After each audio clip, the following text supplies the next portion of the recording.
get our teeth into. As we said, plenty of talking points. There's not loads in the way of a preview, so we can actually get that out the way quite quickly. Get the preview out the way, and then we can jump into talking about whatever you want to talk about. Go wherever the conversation goes. We have got a TNT title match tonight. I'm presuming this will be the main event. Sammy Guevara taking on Darby Allin. Should be a really, really enjoyable match, that one. So genuinely looking forward to that. Two of the pillars of AEW going up against each other. Sammy Guevara against Darby Allin for the TNT title. We've got CM Punk naming the time, the place, and the rules for the rematch with MJF. So CM Punk and MJF are going to have a rematch. CM Punk gives us details on that tonight. We've got Jake Hager and Jericho taking on Santana and Ortiz. That was from last week when obviously Santana and Ortiz kind of confronted Jericho. It was kind of interesting, that kind of inner circle breaking apart. So Jericho, Hager taking on Santana and Ortiz, hoping to work through, fight through, wrestle through their problems. They're hoping they can have this match and then come back together again. So that is going to be an interesting segment. Then we've got a no DQ match. This is going to be Mercedes Martinez taking on Thunder Rosa. It's great that Thunder Rosa is going to be on this show tonight. So really looking forward to seeing her in action. Big fan of Thunder Rosa. Obviously, we've been watching her for quite a long time. Mercedes Martinez, she was great in WWE. For those that don't remember, she was in NXT. She was a part of Retribution when they first got called up, but she didn't stick around. I can't remember if we ever found out her name, to be honest. I can't remember if... that'd be an interesting fact. If there was like a WWE quiz, what was Mercedes Martinez's name in Retribution when she was in Retribution? I mean, I know that Mia Yim was Reckoning, but I feel like they might have revealed Mercedes Martinez's name, but I can't remember it, to be honest. That's an interesting one. That'll be one for all you out there. What was Mercedes Martinez's name when she was in Retribution? Then we've got a ladder qualifying match, which is Wardlow taking on Max Caster, taking on Bryan Danielson. Oh, hang on. No, that's two separate matches. I thought this was a fatal four-way. It's not. It's a ladder match. Wardlow versus Max Caster, and then a separate match. Bryan Danielson against Lee Moriarty. The way it looks, it makes it look like it's a fatal four-way, but it isn't. It's two separate matches. So Wardlow versus Max Caster and Danielson against Lee Moriarty. So we've got 1, 2, 3, 4, 5, 6 things. 6 things announced for tonight. AEW fan says Retaliation. Is that true? Was that her name, Retaliation? That doesn't ring a bell, to be honest. That doesn't ring a bell. James Chadwick says, I hope CM Punk announces that he and MJF will be at Revolution, and it will be a 2 out of 3 falls match. That could be interesting. I think Revolution that's got to be the place, hasn't it? Because this is going to be the last match, you would think. So if it's going to be the last match, it needs to be decisive. So 2 out of 3 falls sounds good to me. So Mr. Chadwick, hope you are excited for the Dynamite that we've got coming up. Joshua says that was her name. Her name was Retaliation, was it? AEW fan, well done. Joshua saying that was her name. I must admit, it doesn't ring a bell. I feel like it was revealed. So if you're telling me her name was Retaliation, that's good. I need to remember that then. Retaliation. So Mercedes Martinez was Retaliation. That's cool. Yeah, I like that. I like that fact. It's a good fact. Esteban said, how long before Cody... Oh, Cody. This is going to be a Cody-free zone. We're not talking about Cody anymore. Done. If you've not heard now, then that's it. What can I tell you?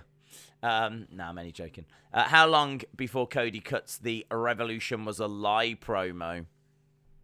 No, I don't think he will. I don't think he will, to be honest. He sent a tweet out saying the Revolution was real and the Revolution was televised. So I don't think he'll. Because he helped set up AEW. So, like, part of him must still be really proud of AEW and must still want AEW to succeed. Even if he's not a part of it, he will always be a part of it. Just because he's not a part of it now, you cannot tell the history of AEW without mentioning Cody Rhodes, and that will never change.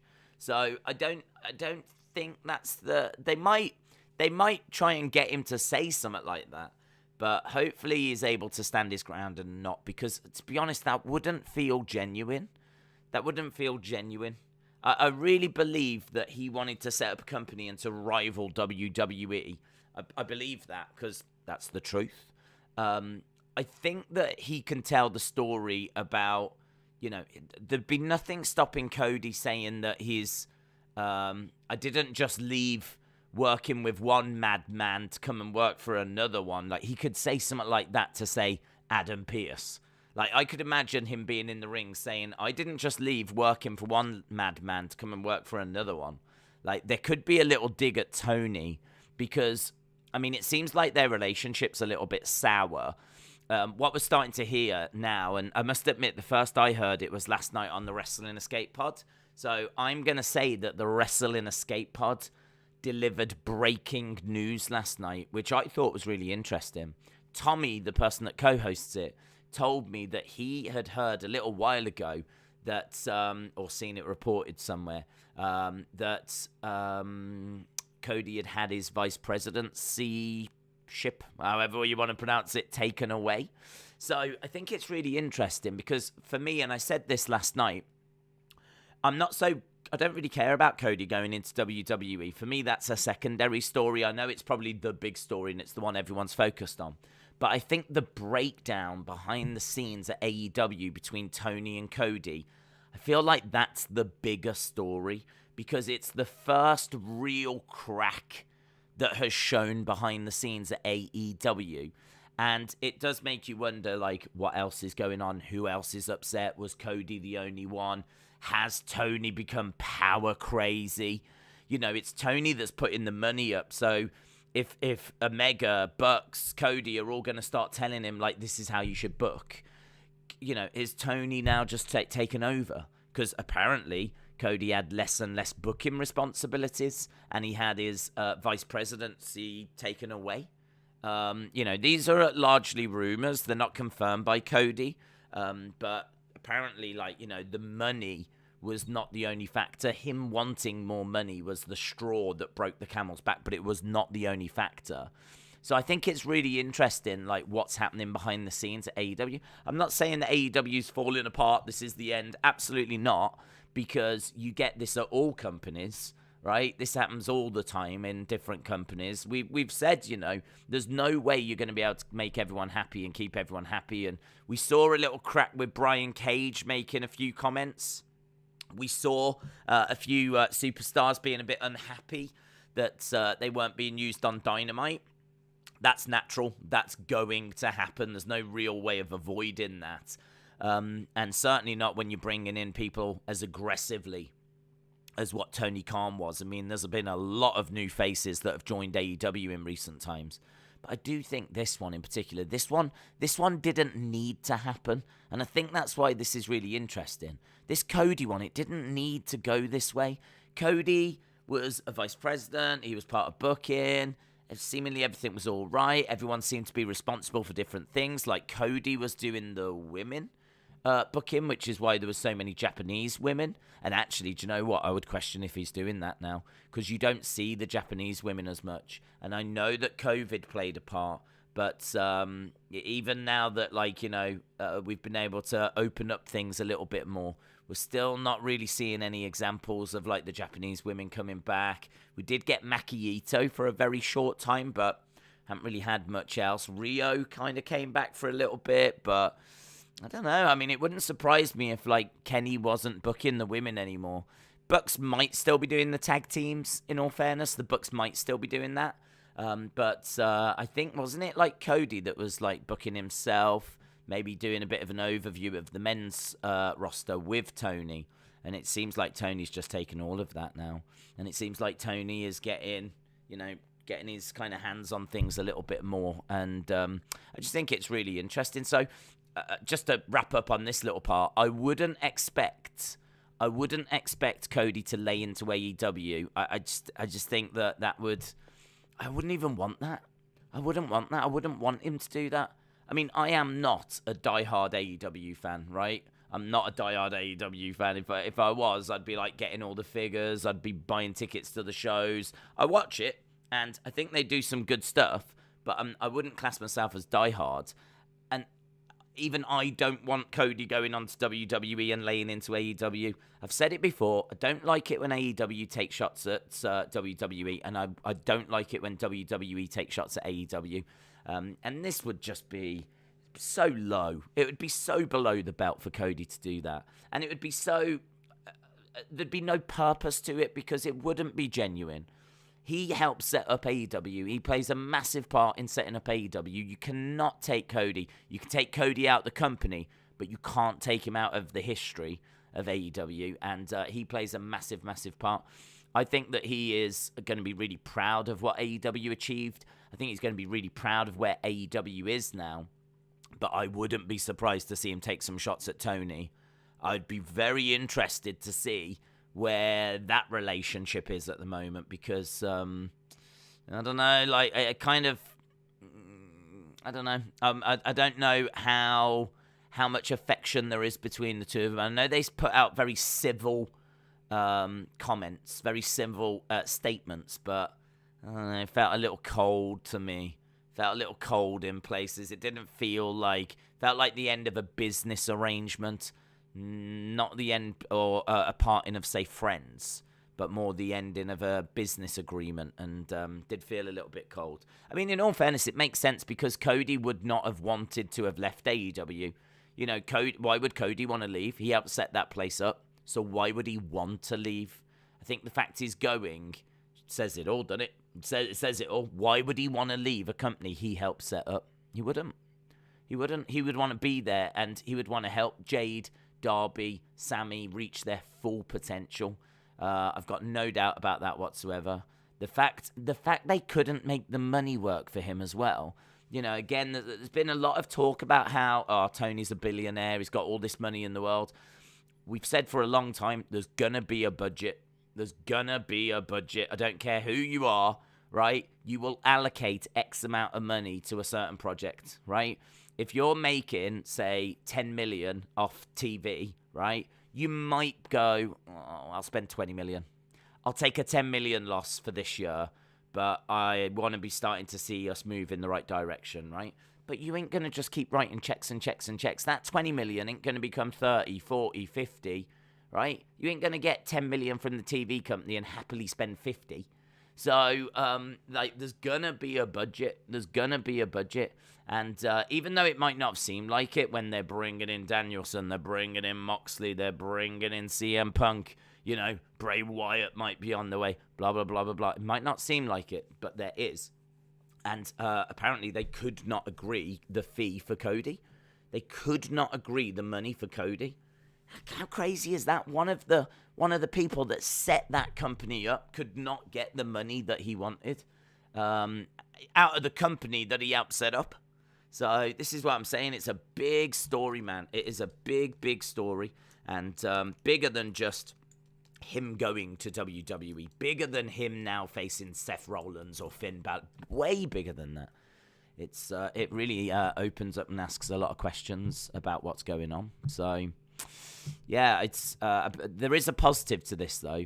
The positive would be, does that now mean there's more money for Tony to reinvest? The money that was being paid to Cody can now surely go to someone else. So, you know, maybe before where Tony was unsure about bringing in Braun, or unsure about bringing in Carrion, or unsure about bringing in whoever, is there now money there for him to do that and for him to feel comfortable about doing that? Because, you know, I reckon we must be like really pushing up against his budget now. We must be. So there's a positive because it means surely there's some money there now. Unless they used that money on Keith, and that's how they went for Keith Lee. I obviously don't know on that. Anna said, did you see WWE BT Sport tweet Cody GIF? When WWE announced he left, they deleted it shortly after. I wouldn't really read into it, to be honest. I wouldn't read in too much into that, because I think the social media, I could be wrong, but I think the social media accounts are literally run by, like, someone like me, right? I think they are literally given out. So, like, BT Sport will be run by someone like me that sits there, and you are quite in touch with the wrestling world. So as soon as he's gone from AEW, it was pretty much, the news was instantaneous. I mean, it seemed to be like Cody's leaving AEW, Cody's going to WWE was really quick. It wasn't like Cody's leaving AEW, I wonder where he's going kind of a thing. The rumors of him going to WWE were quite quick. So if it's going to be a case that there's just a wrestling fan, someone that's kind of, aware of what's happening, sat at BT Sport, then they might be thinking, we could generate a bit of buzz. How about we put out, he's a free agent, let's put out a Cody GIF. Just get a bit of buzz, like, being generated or whatever. And of course, the manager might come along and go, that's a stupid thing you've just done, because he's currently not a WWE signed contract star. You're going to get a load of people excited. We don't know that this deal's going through. You need to take that down.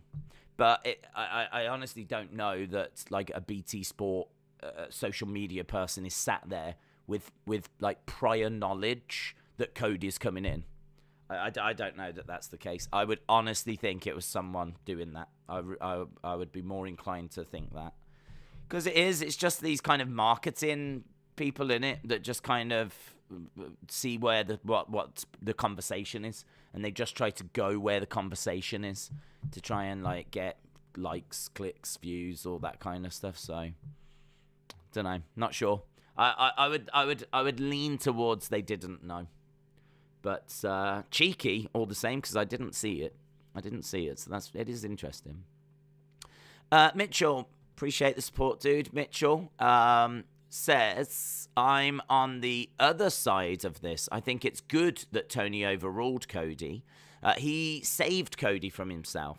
The dude was moonsaulting off cages, lighting himself on fire. Was next him gonna get shot live?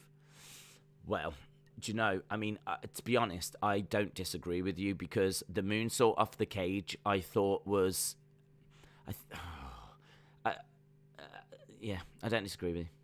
I mean, like, it's difficult for me, because I don't want to be laying into AEW and just repeating myself again and again and again, but I do find the conversation just naturally gets round to the same sort of areas.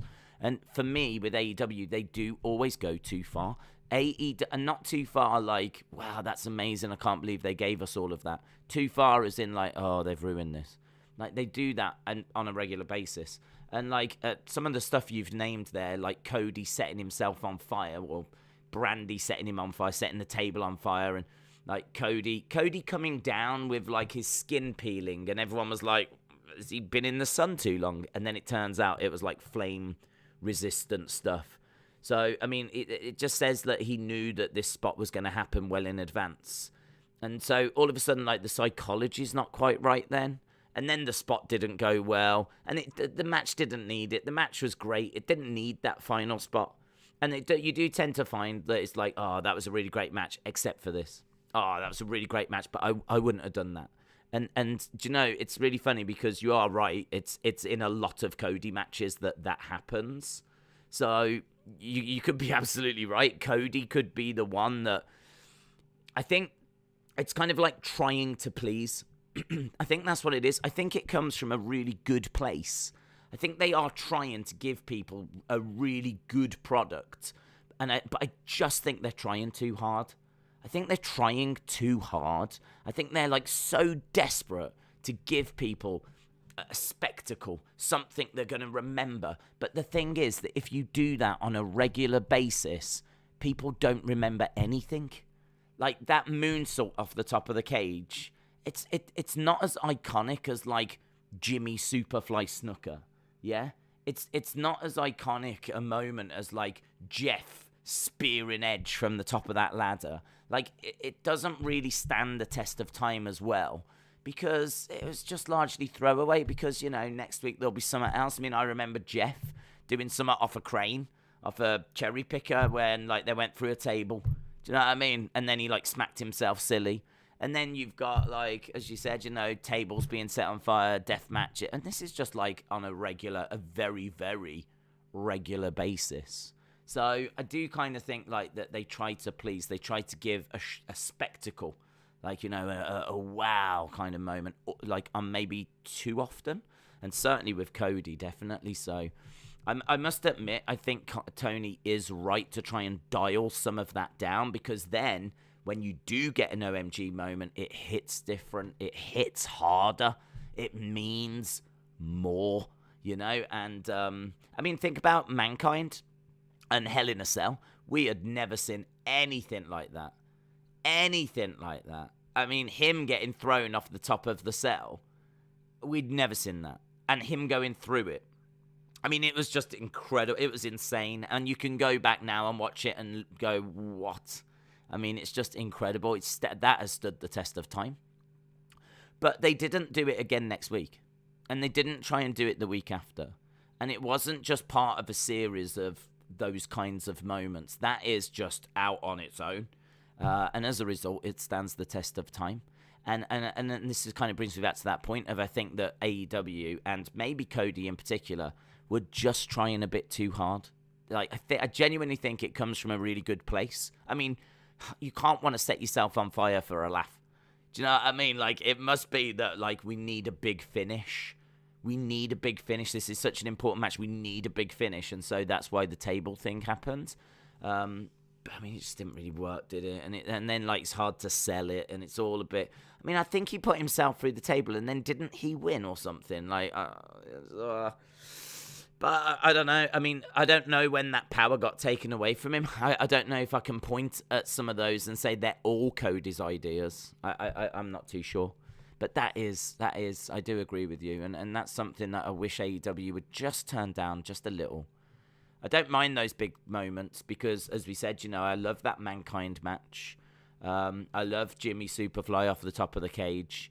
I love Jeff spearing Edge. I mean, they're absolutely brilliant, but if you do it on, like, exploding rings, and you do, like, blood and gut, and you do it on such a regular basis, it just doesn't hit the same. It doesn't feel the same. So that is something that I would just tweak going forward. And who knows? Maybe they will if Cody, well, now that Cody is no longer part of the roster. Maybe Tony can, you know, address that. Anna said, I didn't read into the tweet. I just laughed. A rogue Twitter guy got overexcited. Nice. Yeah, I think that's my first reaction is that he probably didn't know and he just got overexcited. Yeah. And then seemingly got told off for it and had to take it down. So very funny. Very good. No, I didn't see that. I try, you know, just for my own mental health to just not be on Twitter all that much. I do find with Twitter sometimes you can kind of come off it. Not really for me for a long time, if I'm being perfectly honest, because I just don't really use it as much.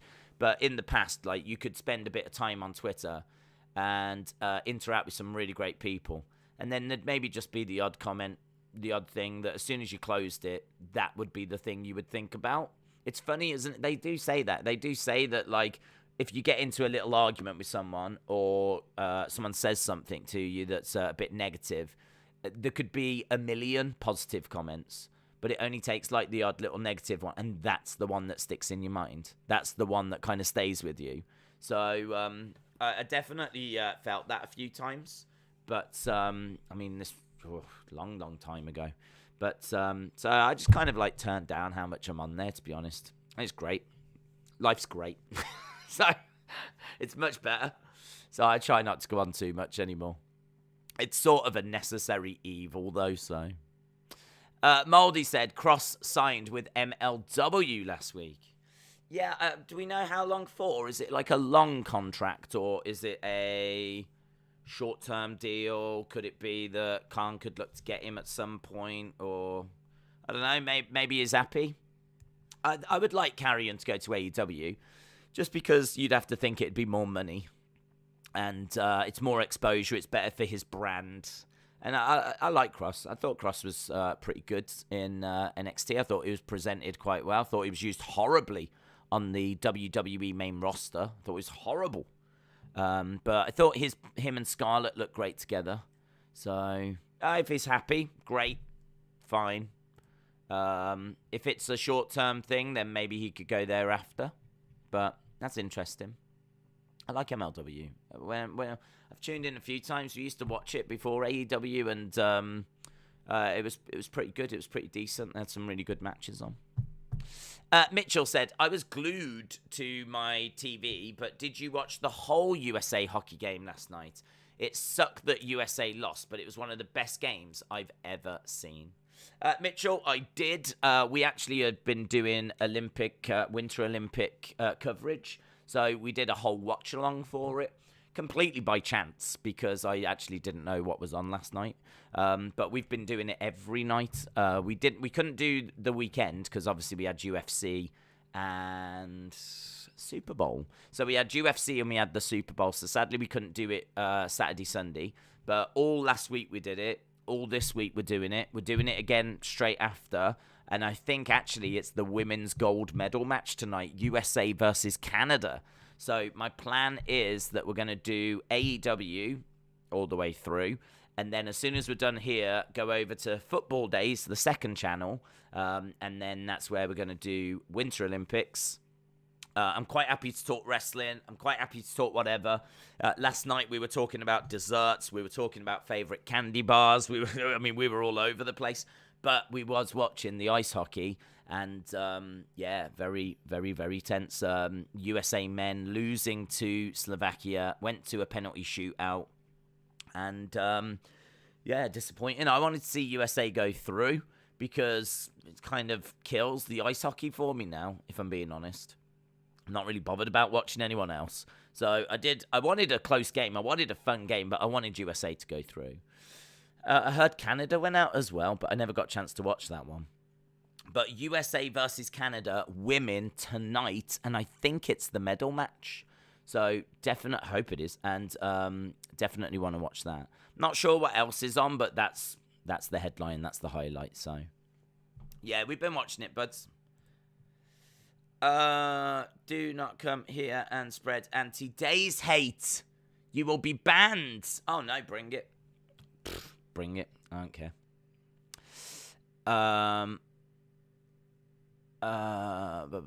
There are too many gimmick matches. They need to save those for big pay-per-view matches when a feud is a few matches deep. Look at Bryan and Omega, pure wrestling, and it was awesome. Definitely. And, I mean, what I look for, and I get that everyone's different, people have got different tastes. That's why when they do a death match, it ain't for me, but I know there's an audience for it. Fine. I think that the matches I enjoy, Bryan Danielson, Kenny Omega was great. Hangman, Bryan Danielson. My only problem that I have with those matches, right? My only problem that I have is nothing really to do with AEW. It kind of is, but it isn't. But when it goes to commercial for you guys, I still get to see it because on Fight TV, you have to subscribe. It's $4.99 a month. So you pay £5 a month, $5 a month, and you can watch the shows live here in the UK.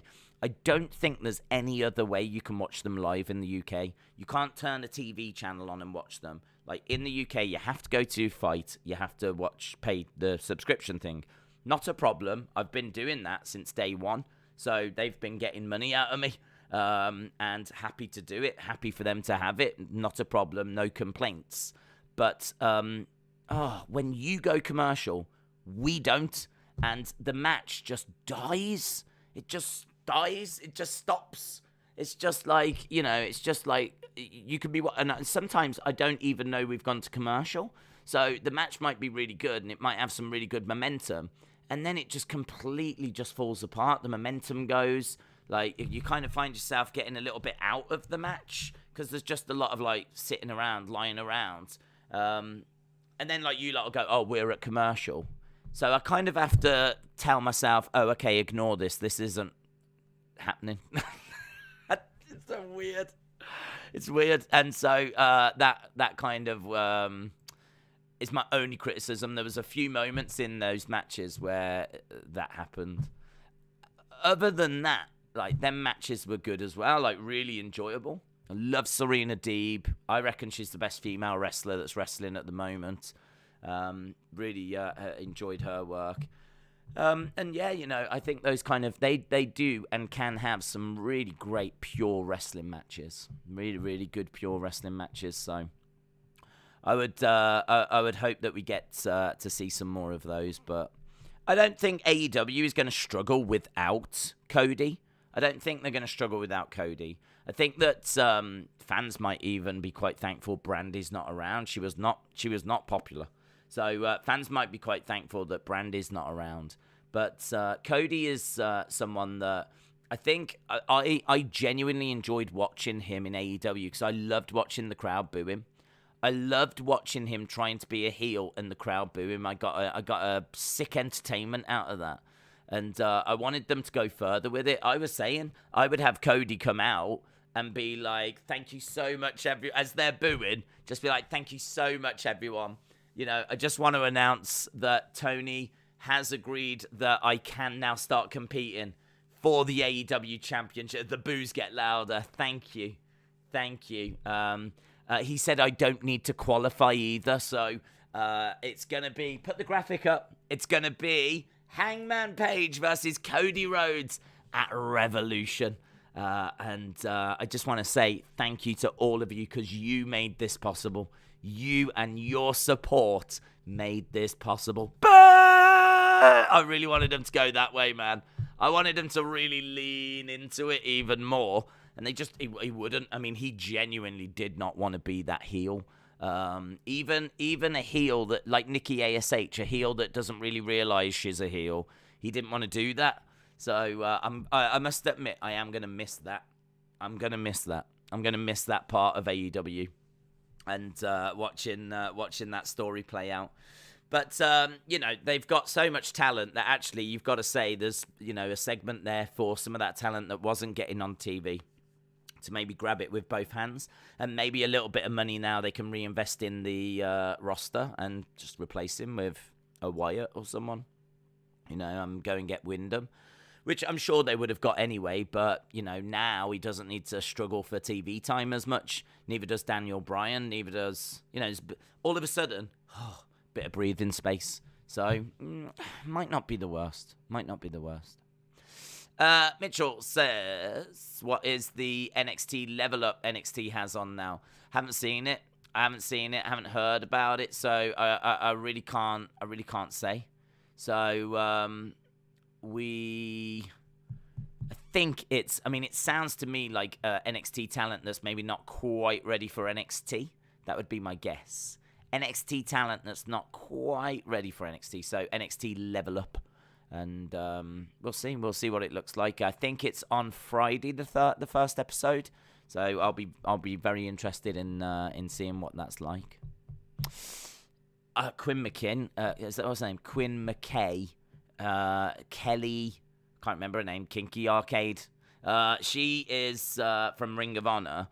Quinn McKay, and she is great. She is really great. I really like her. She's a great presenter. She's the girl you might have seen that wears the bow ties and the glasses. And she's like a little backstage interviewer and does like a bit of hosting. And she's really good at it. But she can wrestle as well. And they made a big deal out of her getting back into the ring and wrestling. She got called out, I think, by one of the Ring of Honor wrestlers. And they ended up having a match. And it was like, got crazy views. People were really into it. Because, I mean, imagine someone picking on Kayla Braxton and Kayla Braxton has to have a match. Or someone picking on Renee Young and Renee Young has to have a match. They kind of went with that story in Ring of Honor, only using this Quinn McKay. And I'd love for them to do that again in WWE and tell that story in WWE. It'd be really good. She's good. Wrestle with Andy said, if Cody wins the WWE title, it could be one of the greatest moments in the history of our sport. The story of the prodigal son returning, told perfectly. Absolutely. Absolutely. Do you know what? You've got me thinking there as I'm picturing Cody holding up the WWE Championship. How do you think there'll be AEW chants?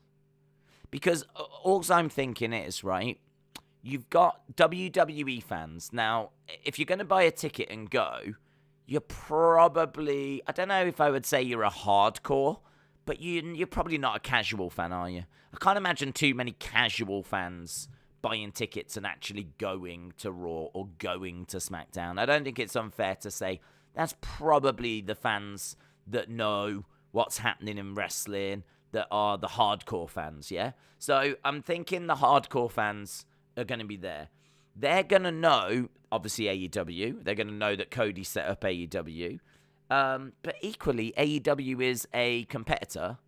Like, I don't know. I can't figure out if there would be AEW chat. I don't know if they would just say it without thinking. I don't know if it would be like AEW. I don't know if WWE fans would say it and then their brain wouldn't really go, that's the competitor. That's the rival company that he set up. Or if they just wouldn't do that, or maybe they will boo him. Will they cheer him because he's a big star and is the son of Dusty? Or will they boo him because he left and set up a rival company?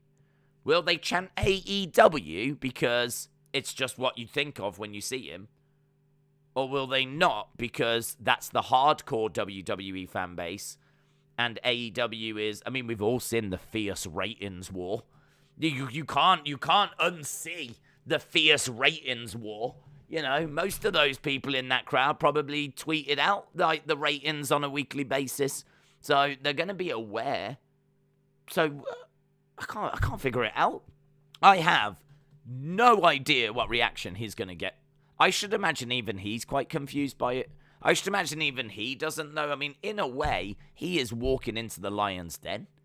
But it's so exciting and unexpected that it's kind of like really, like, kind of like something you would cheer. But he's sort of the enemy to the hardcore WWE fans. I can't call it. I ain't got a clue. I ain't got a clue if they're going to cheer or not. I don't know if they're going to chant AEW or not. I have no idea. I can't wait to see.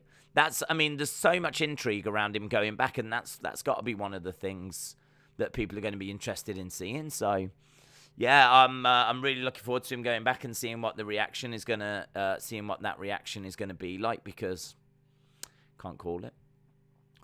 WWE controls cheers and boos these days, says Corvid. Well, that's true, but we'll obviously know the truth because even though it might get controlled, it always leaks out what the real reaction was online.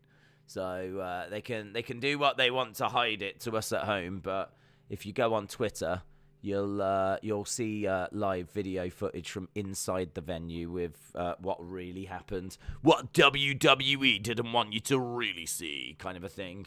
What really happened at WWE Raw?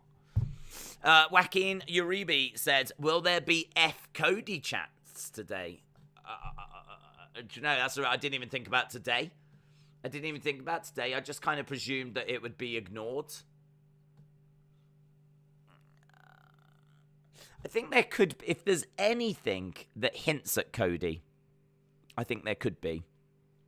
I think that there would be, when the show starts, I don't think they'll be chanting F Cody, right? I think they'll be cheering, Dynamite, yeah, and then they'll bring someone out, say CM Punk, yeah, CM Punk, right? Now, if CM Punk makes any reference to Cody, any reference, then you get F Cody chants. Sure of it. I mean, that crowd is ready to chant F Cody in a normal week, let alone giving them a reason like this. So, yeah, I don't think that I don't think they're going to need much persuading. But I just don't think their minds are going to be on it. Their minds are going to go to the show, cheer the superstars, have a good time.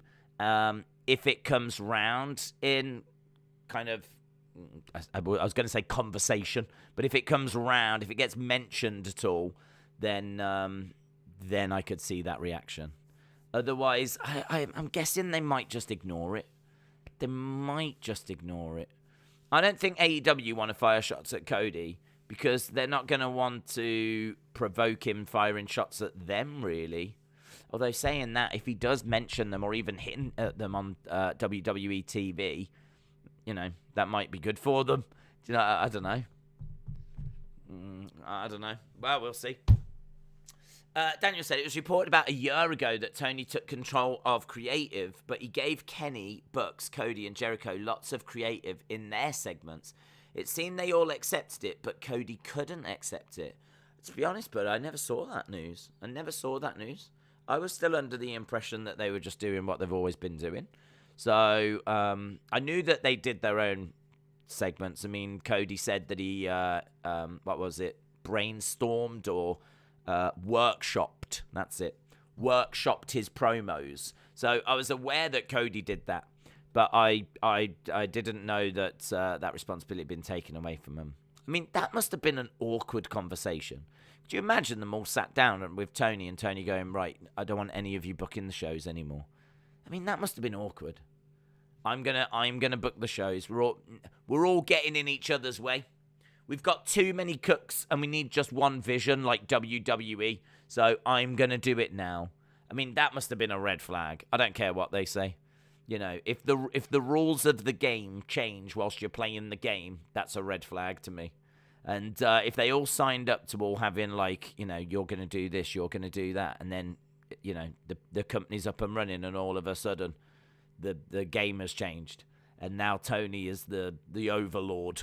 Tony is the Vince McMahon of AEW. On that regard, I can understand Cody being a bit off with it. It's not what he signed up for. Maybe that's part of it. This isn't what he signed up for. AEW isn't what he signed up for.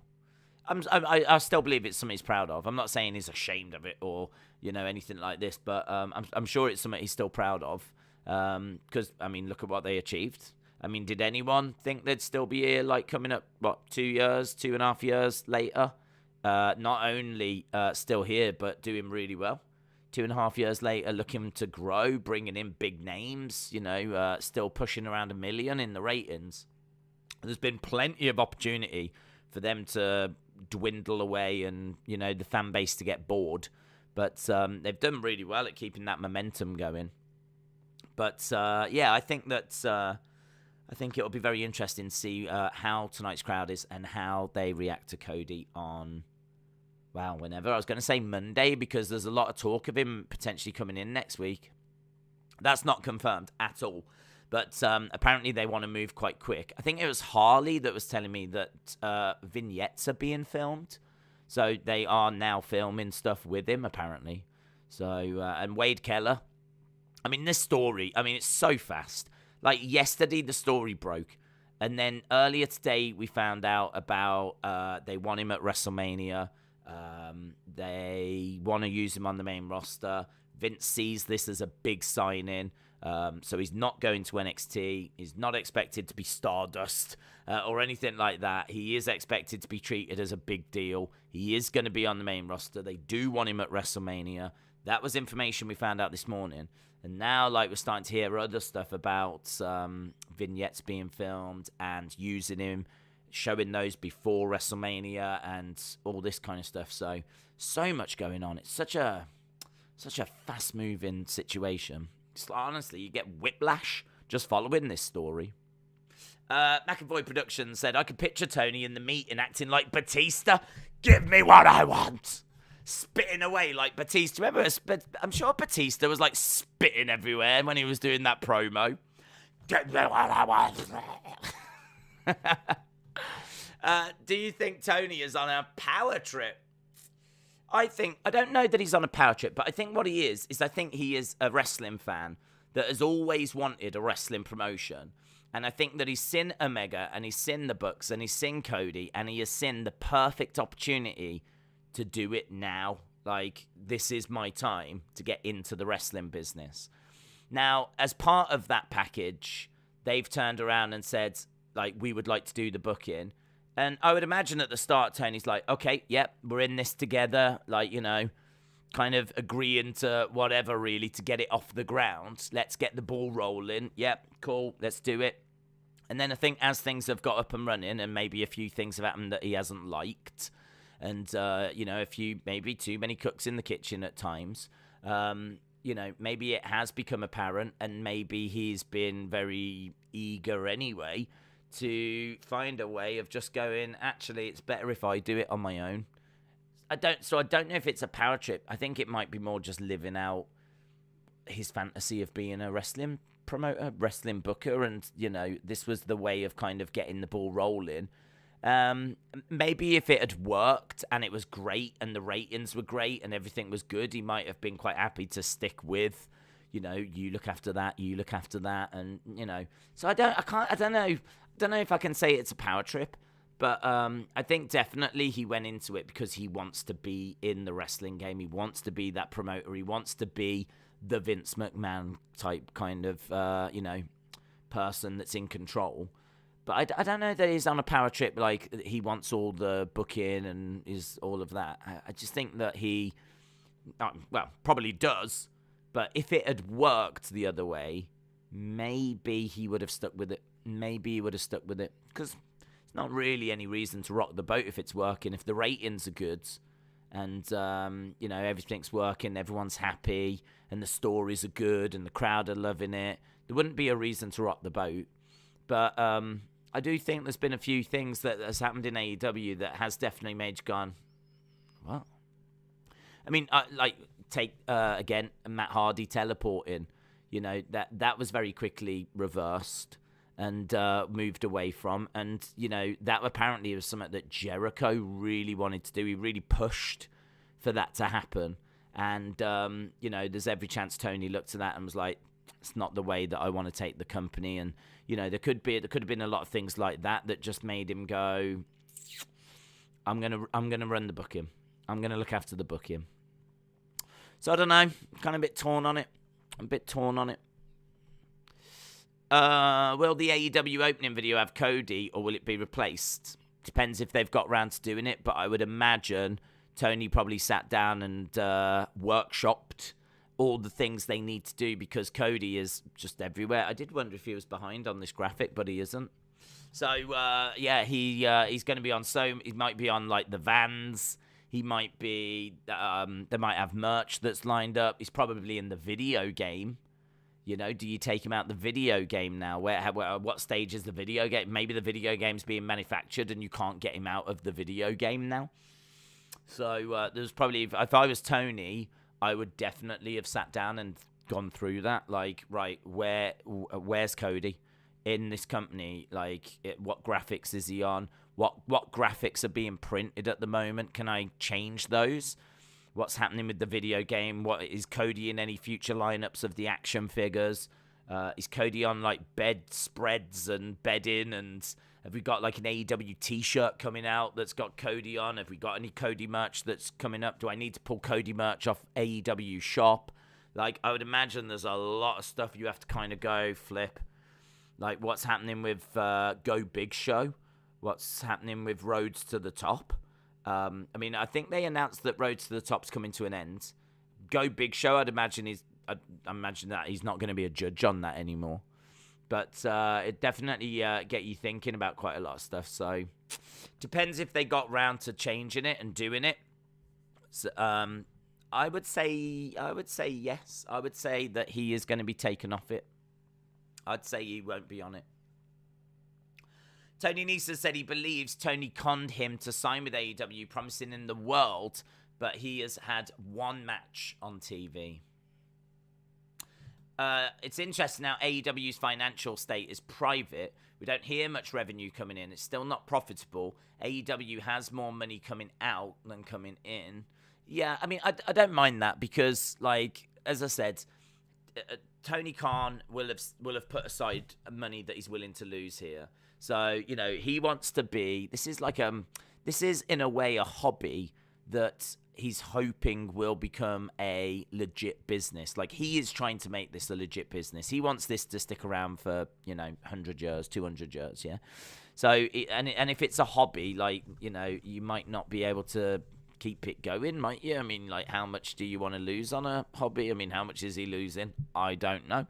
But say that he gets, I don't know, 50 million from TNT, yeah, so for Dynamite and whatever, or whoever pays him now. I know he's on TBS, but they still have Rampage, and I think TNT's like TBS as well. I don't know. But say he gets 50 million TV. He might look at that. That's going to be a big chunk of his income in. I know he'll get some from merch and he'll get some from ticket sales, but TV money will make up the lion's share. He will potentially look at that and say, right, I'm willing to put 20 million of my own in as well. I don't know how much he's got, to be honest, that he can use. But I know that like they've got billions, but I've said this before. They've got billions because they own the Jacksonville Jaguars, and they are worth X amount. Yeah, they own Fulham. They are worth X amount. Yeah, so they own those. That is, so if Fulham's worth, I don't know, £4.50 or whatever. Yeah, and the Jacksonville Jaguars are worth like 5 billion, then they're worth 5 billion, £5.50. But that doesn't mean it's money they've actually got to reinvest and actually got to spend. So he might look at it and go, right, the money I've actually got that I can use is about 20 million, and I'm willing to like gamble it, if you will. If this all falls apart, I'm willing to lose that. I got the 50 million from the TV money, and here we go. Let's see what we do. And, he will have written that off. But eventually, by year 3, year 4, he will probably want to be breaking even. He will not want to be having to put in that 20 million. He will want to be like sustaining itself. So he will want that company to be making that money. And then by year 5, year 6, he'll want it in a profit. And so that's why, the first few years making a loss, I don't think it's a problem. But it depends how big the loss is. And it depends if it's getting the growth that he wants it to see. But again, this comes back to how interesting that he would not pay Cody the money that Cody wanted. He wouldn't pay it, which says that, there is a budget and there is a limit. And, Tony will not be moved. Tony will not. He would rather see Cody, someone that helped set up the company, he would rather see him walk away and Brandy walk away, and all the bad kind of PR of people going, what's going on? This isn't just a talent. This is what we thought was an executive vice president. He would rather see one of those walk away than give them the money they want, which says there is a budget, and it says that they're pretty close to it, to be honest. That's what it says to me. So it's very, very interesting. Very, very interesting.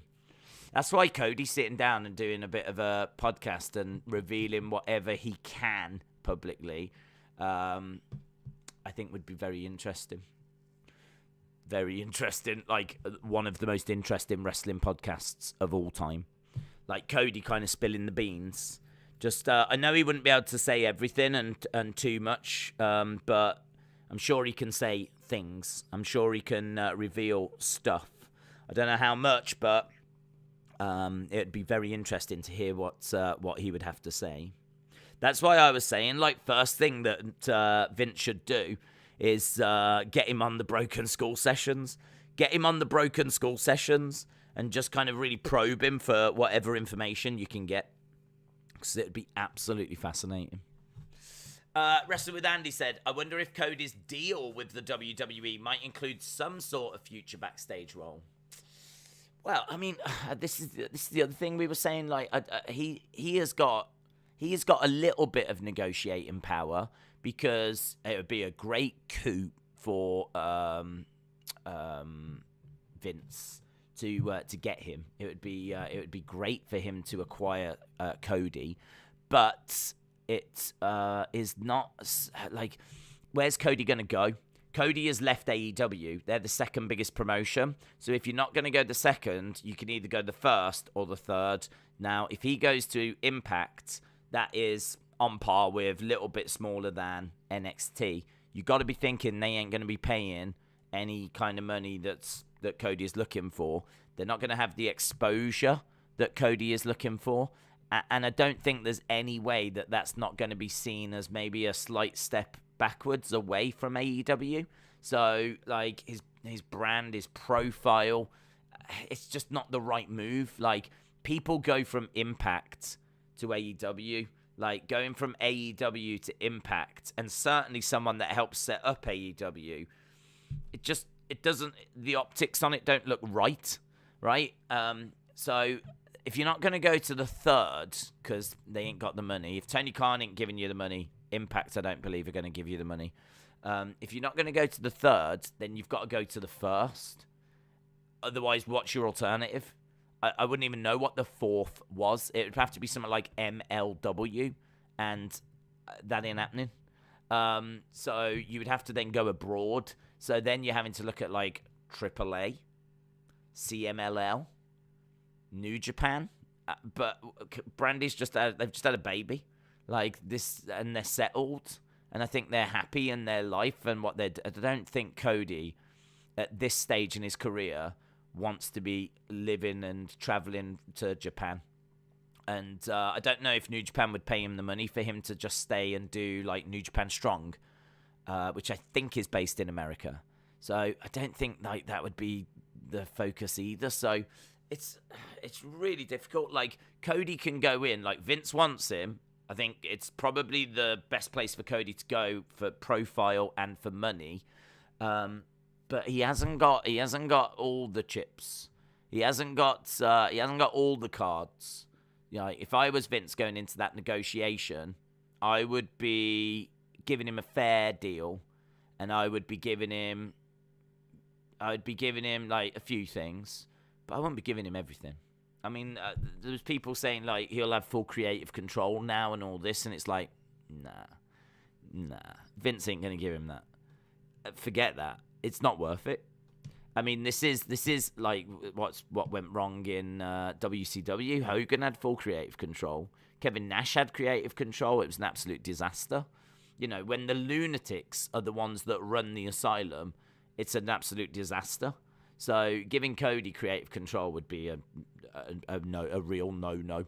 So like, he's got some things. I mean, like, could he get given a little bit of a backstage role? Maybe, but I don't think Vince is going to bend too much. Give him a good wage. Tell him he won't have to be Stardust. Tell him that he can be around the main event picture. Maybe even promise him a title run, and next few years we'll definitely use you at WrestleMania, and we'll see how it plays out. You can definitely have a run with the WWE Championship. We'll put that in the contract. You won't be Stardust. We can put that in the contract as well. You won't have to go to NXT. We can put that in the contract as well. We're going to pay you the money you're looking for. That'll be in the contract, of course, as well. I feel like there you go. Do you know what I mean? Sign it if you want to sign it, because they're giving him, a fair bit there, but nothing too crazy. And I think that would be fair, because I think, Cody, as we said, isn't holding all the cards. I just want to make sure we're up to speed with everything. So we are starting with AEW very, very soon. Very, very soon. I think we are. Lovely. There's so many reports on why Cody would want to leave. I believe the truth is that Tony signed guys that are over Cody as top guys, Bryan and Punk. There wasn't a spot for Cody anymore. Yeah, I honestly think there's a few reasons. I think a lot of what you're hearing is true. I think that the money is a problem. The dwindling power was a problem. I think he had some falling outs with people backstage, which might have been a problem. Maybe the reaction that fans were giving him was a bit of a problem. I don't think he wanted to go heel. I don't think that is a big factor, and I certainly don't think it's the key factor. But I think it could be a factor. If everything else is going wrong, then, you at least want to go out and entertain your fans. If you go out and they're booing you, and you throw your weight belt into the crowd and it comes right back again, like, that ain't going to be a great feeling, is it? So I kind of think that it might not have been the factor, but it could have been a factor. And I would imagine it was just a real, build of a few things. I mean, Brandy went out there and got booed out the building last time. People just didn't want her on the show. And, again, if she's not going to be happy and she's going to be a bit upset, then that might have been a little factor. Anyway.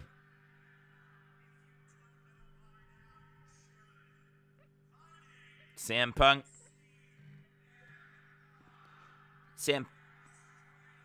He's got a box in the ring.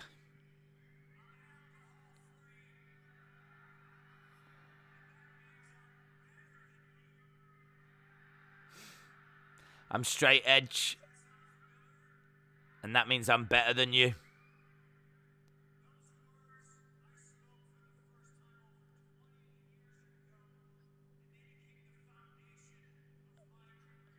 They became the foundation of my career.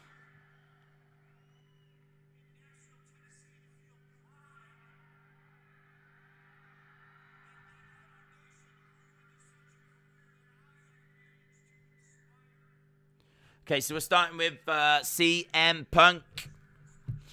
Was Cody on the opening? I never got it, to be honest.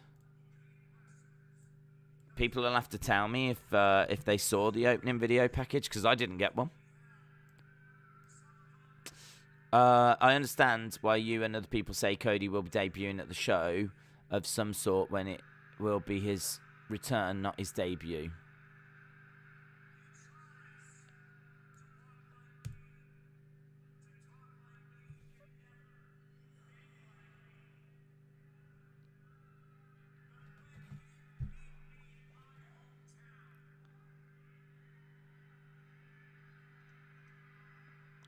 So he's just talking about MJF beating him.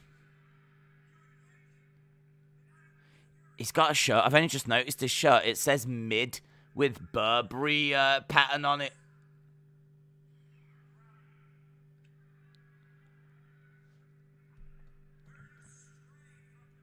Mid is such a thing, isn't it now?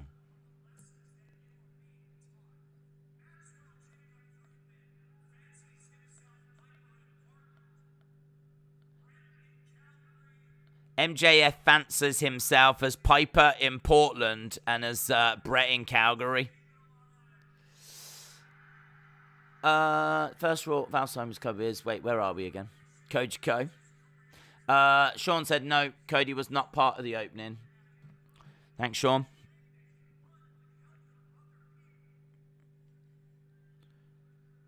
I've only just noticed his shoes as well. His shoes?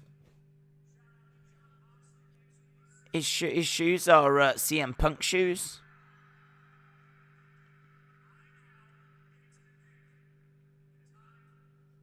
Do they sell them, do they?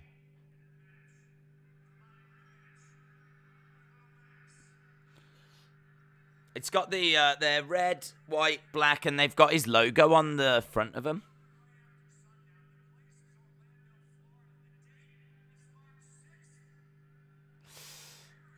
The world lost a great wrestler. R.I.P. Fuego 2, said Esteban. Al said, if there's no Cody, then there's no AEW. This is WCW 2022 now. It's Wednesday night. You know what that means. It means Cody isn't there. It does dominate, doesn't it?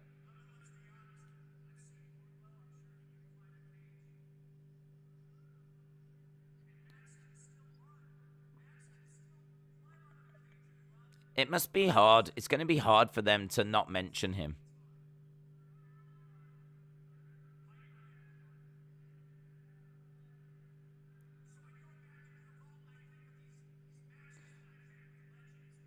Okay, so CM Punk is just talking about matches that he's had in the past. I've won more cage matches than I've lost.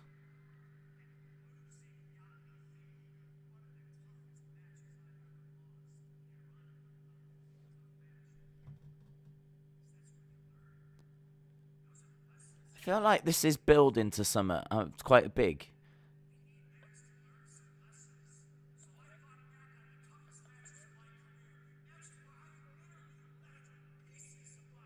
Matches where I've literally left pieces of myself in the ring.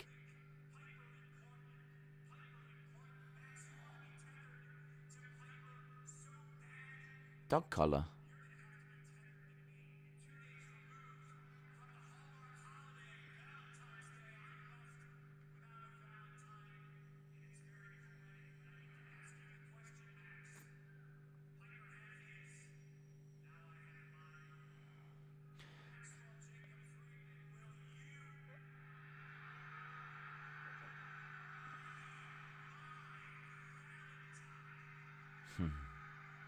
Very good. Will you be my Valentine? Roddy Piper versus Greg the Hammer Valentine. Dog collar match. The match that left Roddy Piper deaf in one ear, legitimately. Brutal match.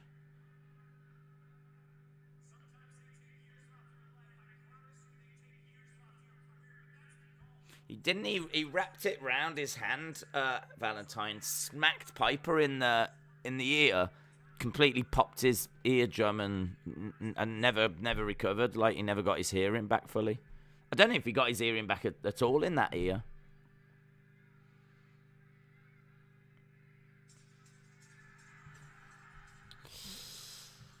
Right, MJF coming down. Piper lost his hearing. Yep. Zoom station. I've not seen a dog collar match in years. Yeah, Cody Rhodes, Luke Harper have one. This is what this feud needs. A friggin' fight. Not the garbage that we got before. This is some 1909 match style. Yes, when wrestling was great. 1909. That's what we need.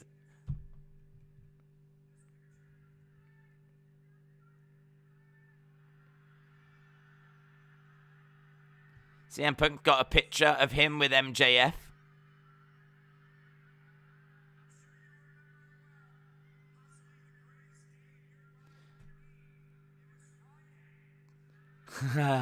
Possibly the best day of your life, and to me it was Friday.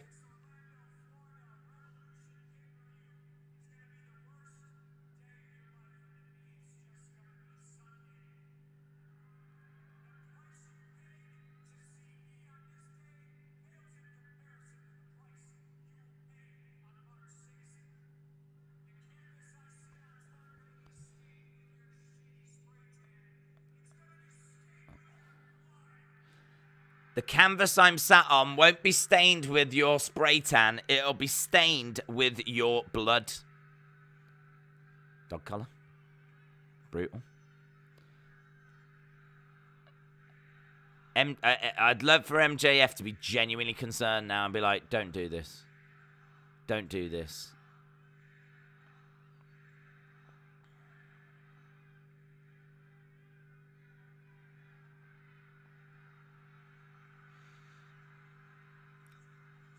Lost for words a little bit here, MJF. Walks away. Walks away. MJF walks away. There's no words that MJF has got. CM Punk knows that he's got into MJF's head.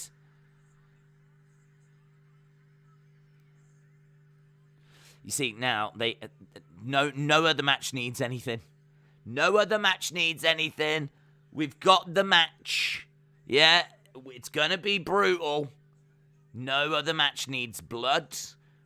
We don't need, like, big brawls and all this kind of stuff. Like, just really make it that is the match. Put all the focus on that. Because that match could deliver. It could be amazing. Don't see dog collars very often at all. Never in WWE. I like that stipulation. Shola said, I like that. Something different. Salvador said he's scared. Jeremy said that was good.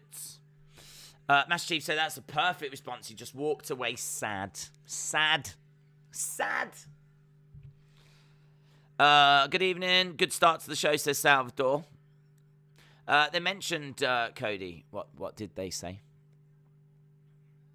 What did they say to Cody? Because it passed me by. To update the thumbnail for Cody, just put an X over his face. Nice. That's good. Good shout. Tony mentioned Cody. Oh, I don't have the commentary on. What did he say? What did he say? Minty, hello. Hope you're well. They mentioned Cody. The rest of the matches, MJF, Punk need to be very PG. Yes. Only reason I can see AEW giving us Guevara Darby now is because it's leading to Guevara versus Andrade or Darby versus Andrade.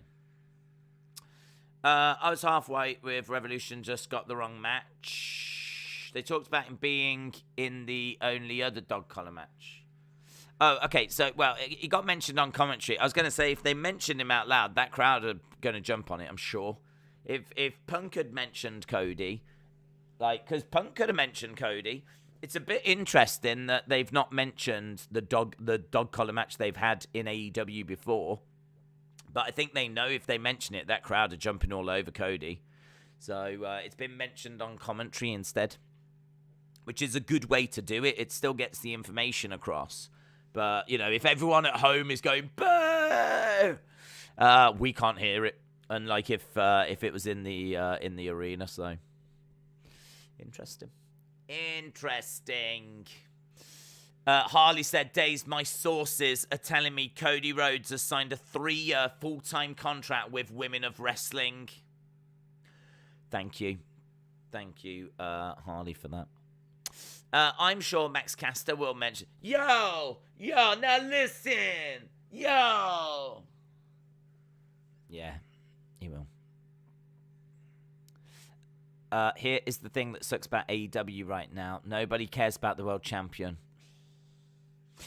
No mention at all when talking about matches. This is why Cole needs to beat Paige. So yeah, wouldn't his debut be his return? Whatever, Edward, jeez. Talk about pedantic. NH said, I can't for the life of me figure out why they are still having Sammy holding 2 belts. Yeah, I don't get it. Don't get it either. Would the crowd boo Cody or would they cheer because he's gone? I think the first reaction would be to boo. If you hear Cody's name, your first initial reaction is going to be... It's going to be to boo, innit? Like, it's to them now, surely he's a traitor. Surely he's a traitor. Texas Deathmatch was great last week, said Joshua. Days, did you notice Cody Vader, his special entranceway is no longer there? No, I didn't. Google CM Punk Custom AJ1. Are these the trainers? Are they the trainers?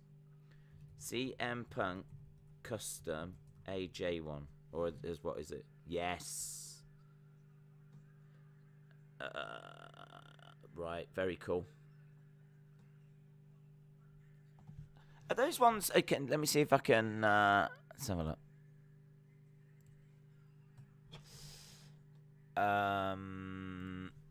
CM Punk Custom AJ1.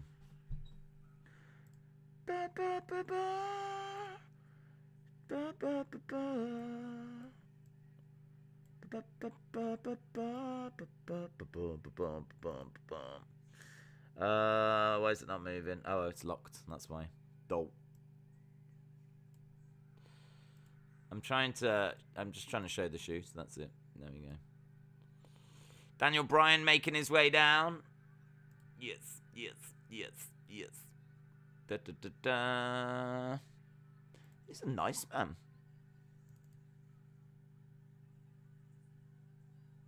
I don't know if you can see them. $345 to $350. I think it's roughly like these Jordan 1s, full gear. Yeah, it's sort of. It's close to that. I don't know if it's exactly identical, but CM Punk wearing something along these lines. Very very close to this tonight. So if you've got a spare $350 lying around, you can treat yourself. Right, Bryan Danielson making his way down. It's going to be Danielson against Moriarty.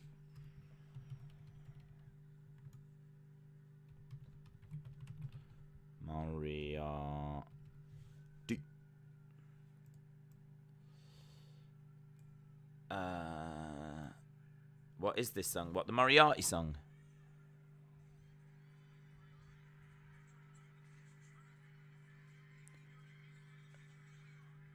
Enter into his own track.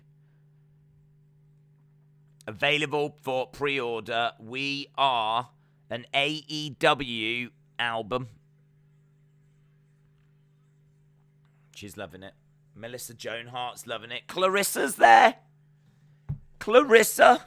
Oh my God. I can't believe it. Sabrina the Teenage Witch. To me, she's Clarissa. Oh, she looks a bit older. She looks a bit older these days, doesn't she? I still remember her as that young kid. I used to watch, someone needs to make that, yeah. Sabrina is all elite. Someone needs to make that. Clarissa is all elite. Days, I'm here waiting on that Chris Rogers video next week. I really wanted to play it. But it's wedding related, and we've got a wedding special, and I really don't know what wedding stuff we're going to get sent in. So anything wedding related, I really do need to save. So it's good though. I mean, it's good. It's worth. It's very, very short, but it is good. I only know her as Sabrina the Teenage Witch. Well, Austin, first of all, hello. Second of all, you missed out on a great TV show called Clarissa Explains It All. And she... it was on Nickelodeon. And it was like a girl that just kind of went through life. And... there. She kind of went through life, and she would just, I don't know, I can't remember. She had a brother, and she went to school, and there was like dramas in it. Like, she's really young here. Younger than when she was doing Sabrina. But, yeah, I remember watching this. I really used to love this show. Clarissa Explains It All. And, like, she had a neighbor that would come in and, like, climb up her window, and they were, like, friends, and they'd hang out. Yeah, so I used to watch that when I was young. I used to love that show. I wasn't really into Sabrina, to be honest. Either way, very cool that she's there. I don't know where they are tonight, actually.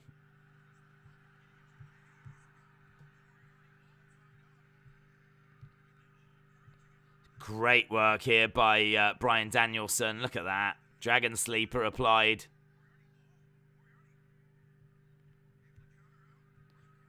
Wonderful work by Danielson so far. He really sees something in Moriarty, and he mentioned him, didn't he? He name-checked him when he was talking to Moxley.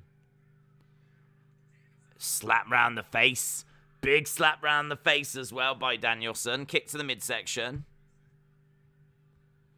Danielson bends down. Moriarty over the top. Takes the legs away from Danielson. Kick to the arm.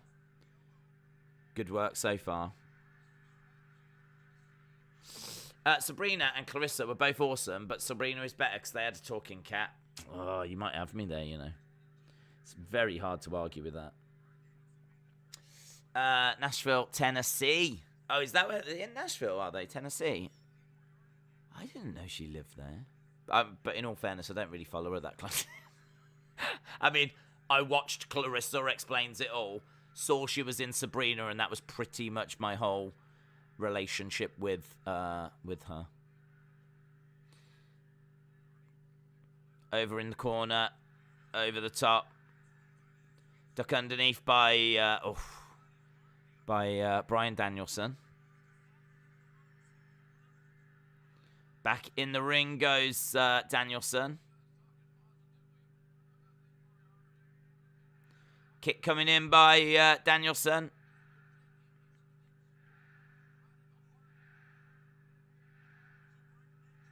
Kicks coming in. Great kicks as Moriarty is tied up in the ropes. Slumped over. No signs about Cody, by the way. Or no signs that I've seen. Look at Moriarty. He might be. AEW legit might have the best male and female wrestlers I watch. I couldn't say about like what's happening in New Japan or MLW or Impact or whatever, but of everyone I watch, like in-ring wrestling, Bryan Danielson and Serena Deeb might be my absolute top of the tree. Brian, calm down. Calm down, dear. Nashville is only a few hours from me. I almost went to this show. I've got a job interview there in a week. I hope that goes well, Master Chief. Man, I'd be so excited. I'd be like definitely making a beeline for Clarissa. Definitely. Everyone would be running around trying to find Moxley, trying to find CM Punk. I'd be like, has anyone seen Sabrina, the Teenage Witch? Kick coming in by Danielson. I got a question. Do you have to beat Sammy twice? Once for the in-room TNT Championship, second for the Undisputed, maybe. I don't understand. I don't understand. No one's took the other belt away from him, so I suppose he's just walking around with it for lols.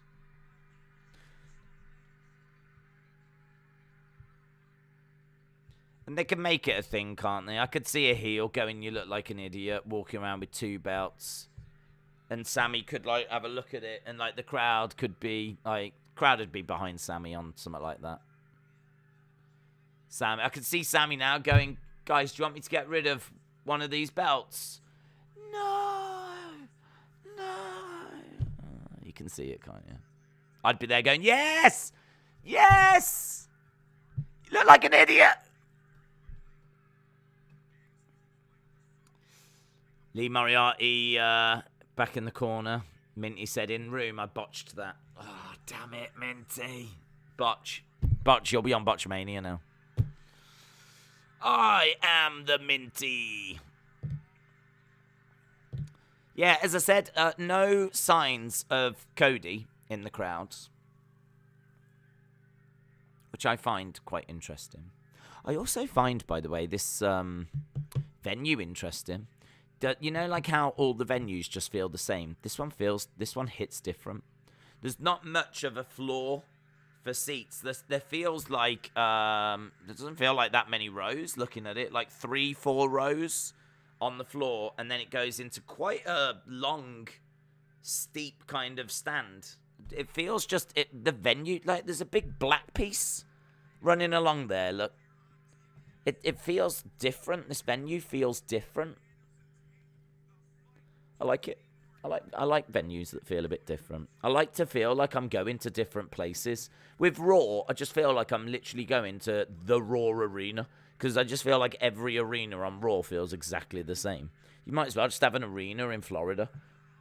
I just feel like we're just in the same building every week. Danielson throwing his weight down on Lee Moriarty. Good little grappling match, this. I'm loving this. Turning over. They've got their legs kind of tied up at the moment. Now, oh, I've seen this in New Japan where they like slap out at each other. Into full guard. Lovely forearm strikes by Danielson.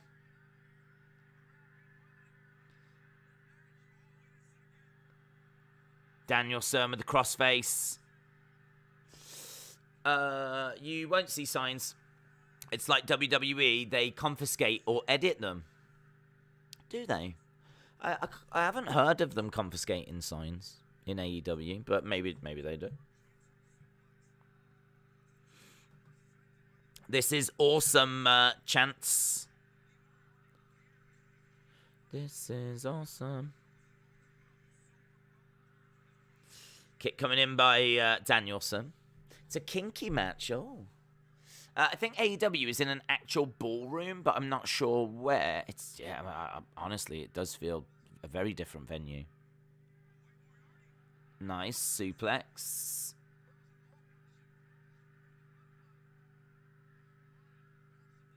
Did he say that was an awkward suplex?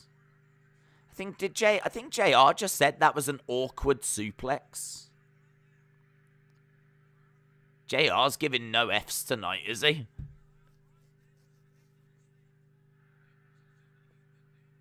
I want to see Bryan Danielson versus Jonathan Gresham. It would be a 5-star match. Oh, yes, you did say this to me before, haven't you? That Gresham's clear of Danielson. It's a big statement, that is. Big statement. Backslide by Moriarty. Over the top. Big slap there by Danielson on Moriarty. What's that dude's sign say? It's a dude that's got a sign, something to do with Old Yeller. Moriarty with some forearm strikes. Look underneath. Forearm strike. Moriarty goes down. Danielson stammers. Bryan Danielson cried at the end of Old Yeller. That's what the sign says.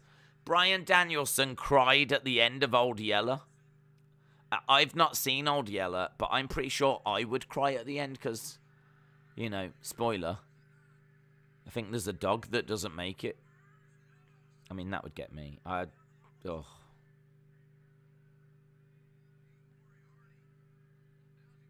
don't think there's any shame in that. I don't think there's any shame in that whatsoever. If anything, that makes me like Bryan Danielson even more. If he did start tearing up a little bit at the end of Old Yeller, he's over with me.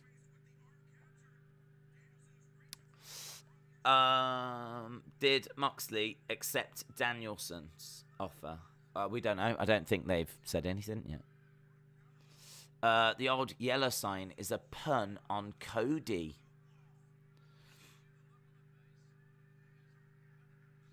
Danielson cried at the end of Cody. If he did, he's over with me. Let me tell you. Here we go. Lee Moriarty up. Running knee by Danielson. Moriarty down. Danielson saying he's not quite done yet. Not quite done. Pointing at Moriarty. He's not going to lose to Moriarty, is he?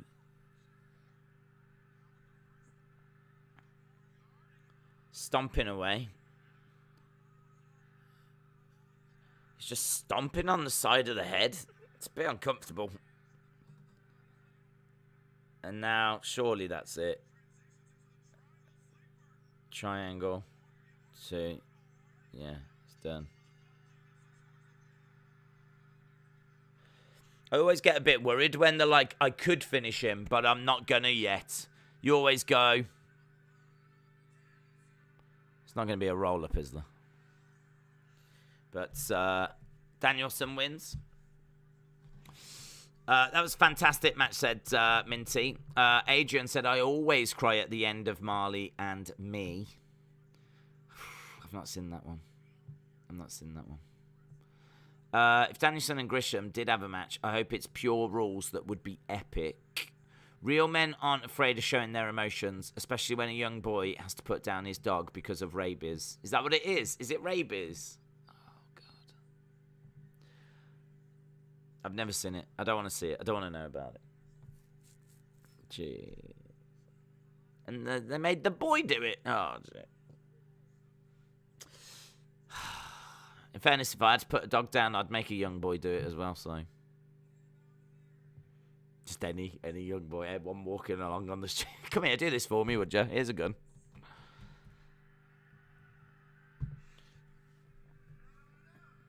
Right, Bryan Danielson in the ring.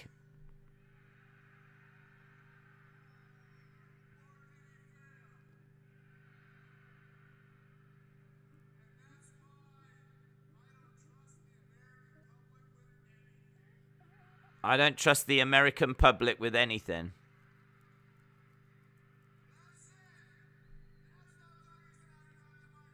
Okay. I asked Jon Moxley to team up with me.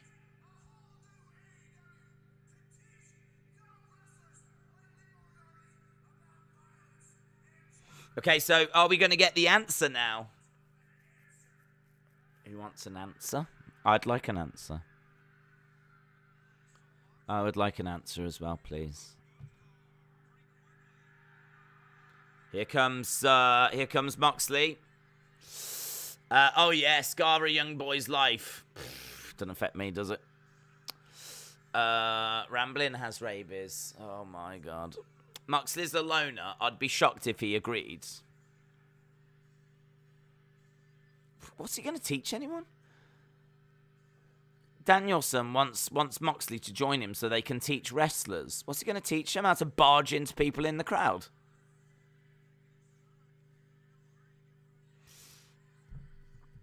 How to get lost on your way to the ring? What's he going? I don't know what he's going to teach them.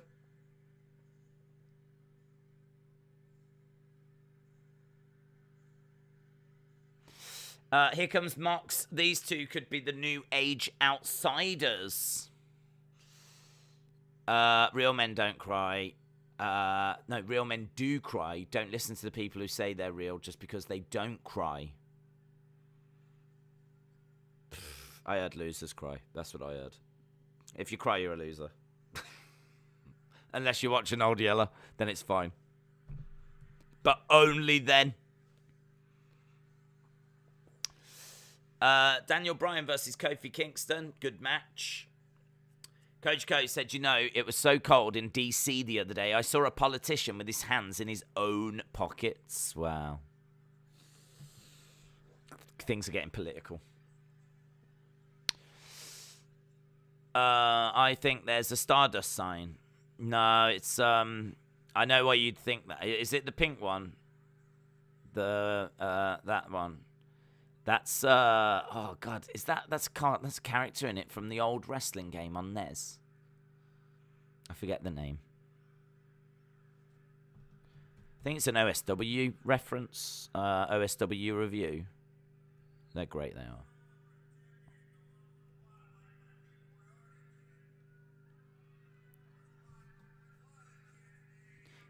Decade ago, he was just like that Lee Moriarty kid.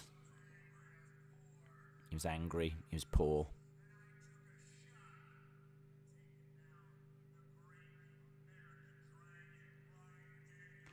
I took a shot at taking down the great American Dragon, Bryan Danielson.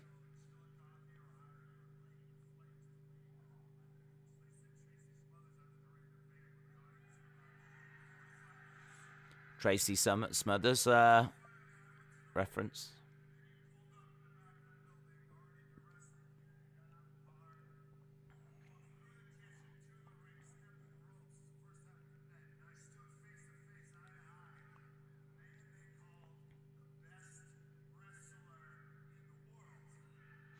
I stood face to face, eye to eye with the man they called the best wrestler in the world.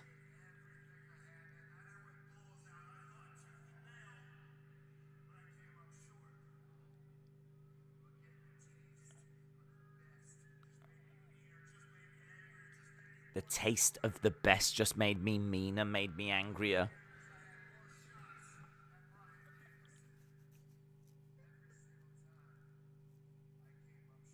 Every time I came up short. I have never beaten Bryan Danielson.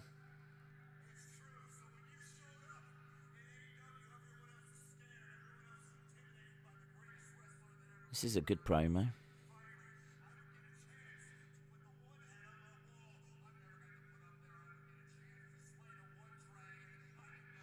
I want... When you arrived, I knew I'd get a chance to slay the one dragon I've never had chance to slay, or I've never have slayed. But now Bryan Danielson wants to join forces with me.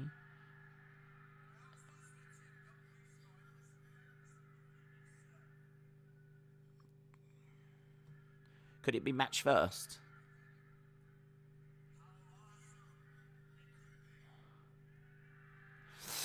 Match first. Decade ago, he was in the Shields.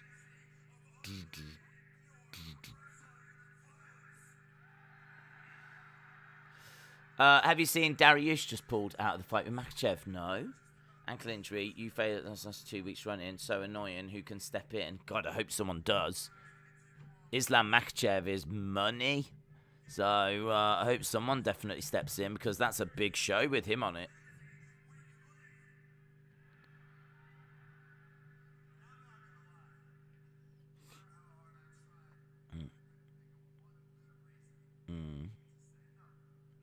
I couldn't think of one good reason to say no to team up with you. Crowd chant yes.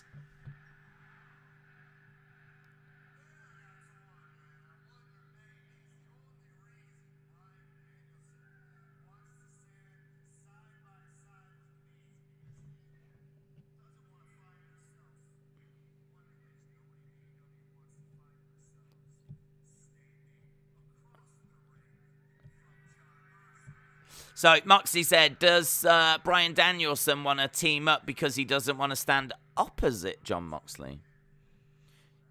There's been a few little stumbles in this promo, but it's got to be one of the better promos I've ever heard Moxley do.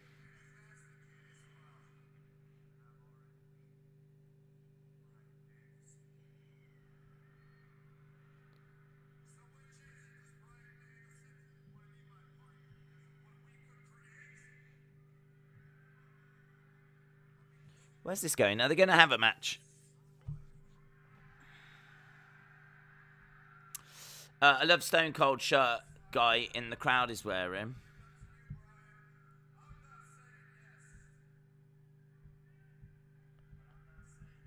I'm not saying yes, but I'm not saying no.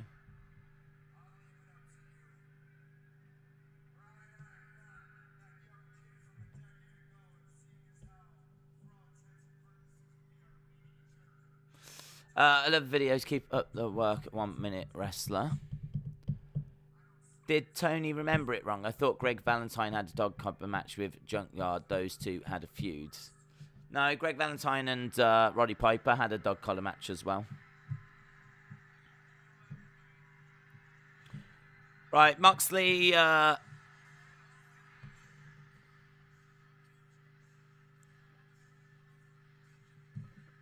It's not been accepted, though. It's definitely hinting, innit? Alexa said, that's a great promo. We need an old Yellow watch-along. I'd be a mess. I would be a mess. Would you say that Bryan is the in-ring GOAT? I'd still say Brett, but Bryan is close. Yeah, I mean, I feel like if you include Bryan's, like, Ring of Honor career in particular, but I don't know, because then if you include Brett's Stampede career,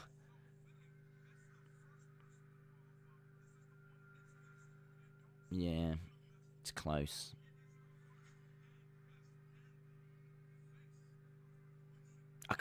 I feel like it is Brett. I feel like it is Brett because you've asked the question and I'm not. I can't make an argument for Bryan. I think it is still Brett.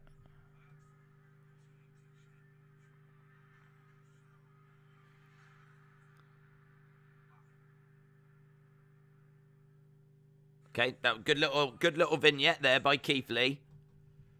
Good little vignette, focused. Wardlow making his way down.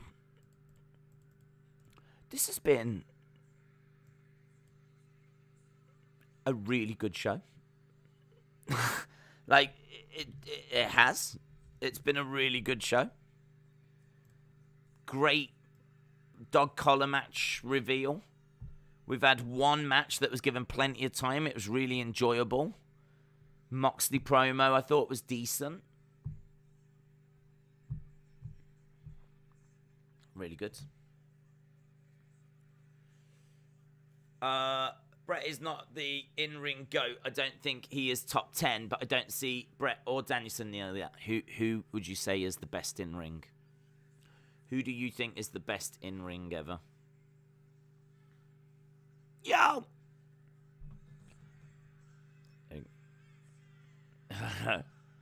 What rhymes with Stardust?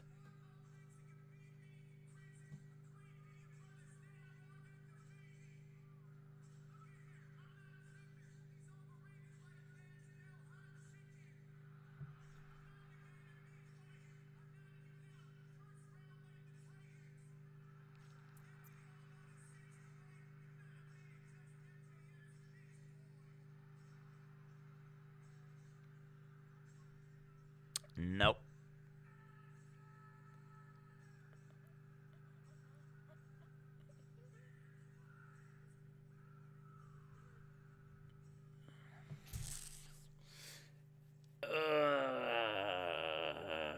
I don't know how I feel about that. It's not a problem. It's not a knock. But they are meant to be the edgy, risky, and the elephant in the room is Cody, and they ain't mentioned it. But then you don't wanna give the crowd something to jump on. No Cody rap.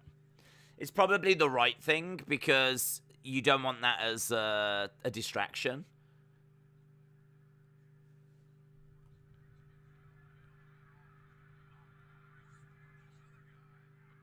You don't want it as a distraction. This is good storytelling by AEW, so the talk is okay. We need Kingston to come down and slap some sense into Moxley. Wardlow backing up a little bit. Yeah, I was interested. Who is the best in ring?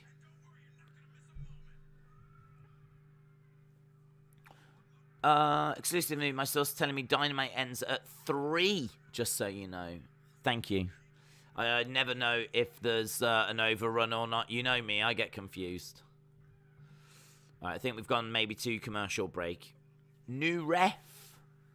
Bret Hart, Kurt Hennig are the top 2 purists. I'd throw beautiful Bobby Eaton in as well. Good shout. I would say Chris Benoit is the best. I mean, Chris Benoit is an amazing in-ring competitor, but I mean, I just can't. I couldn't bring myself to give him that credit, and I can't go back and rewatch his work now. But he was definitely in the conversation for me. Definitely, he was brilliant. I don't disagree with you, but I find it very difficult to like. I can't. Like, I've seen his matches and I just can't separate them. So, don't know if you can and you can just watch it and still enjoy it.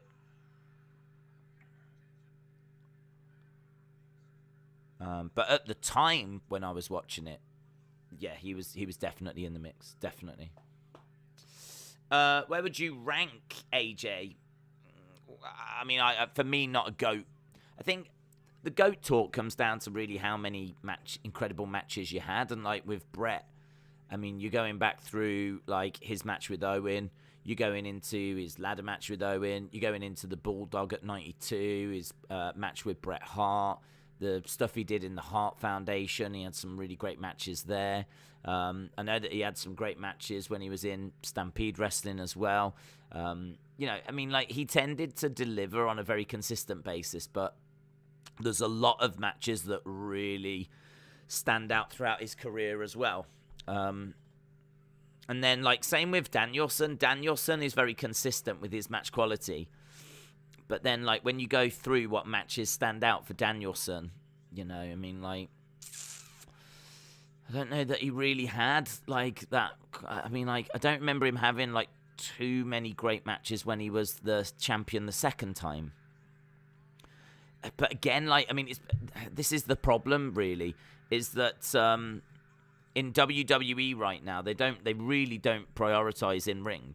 So, like, look at what Danielson is doing in AEW compared to WWE.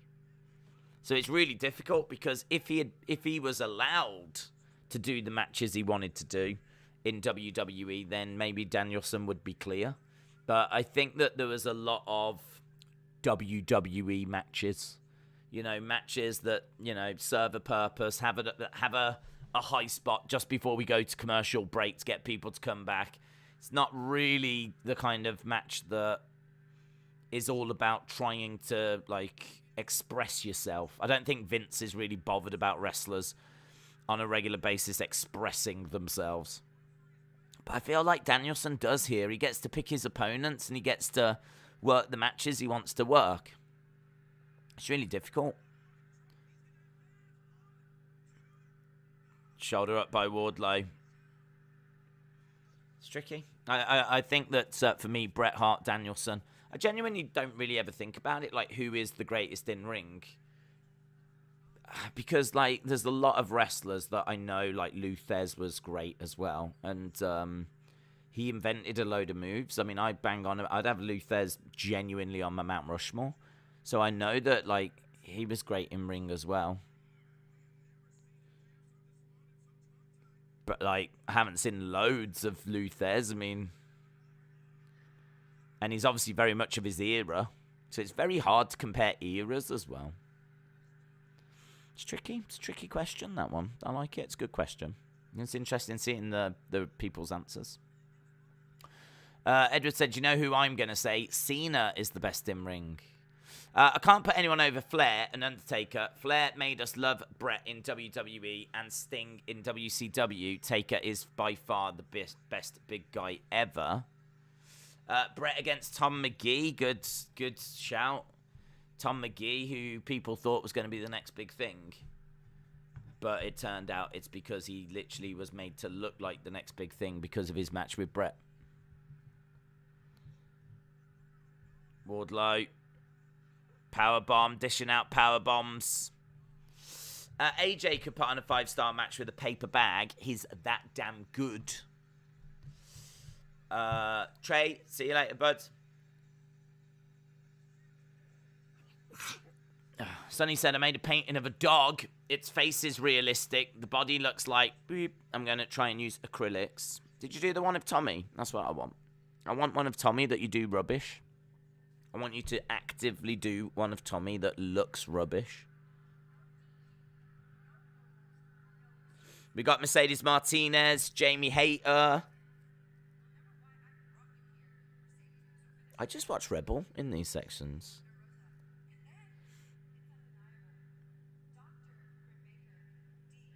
MD.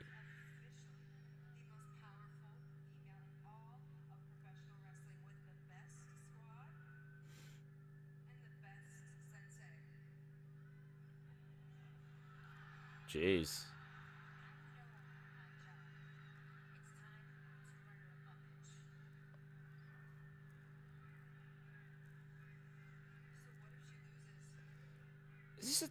Is this going to be a tie-in to Cobra Kai?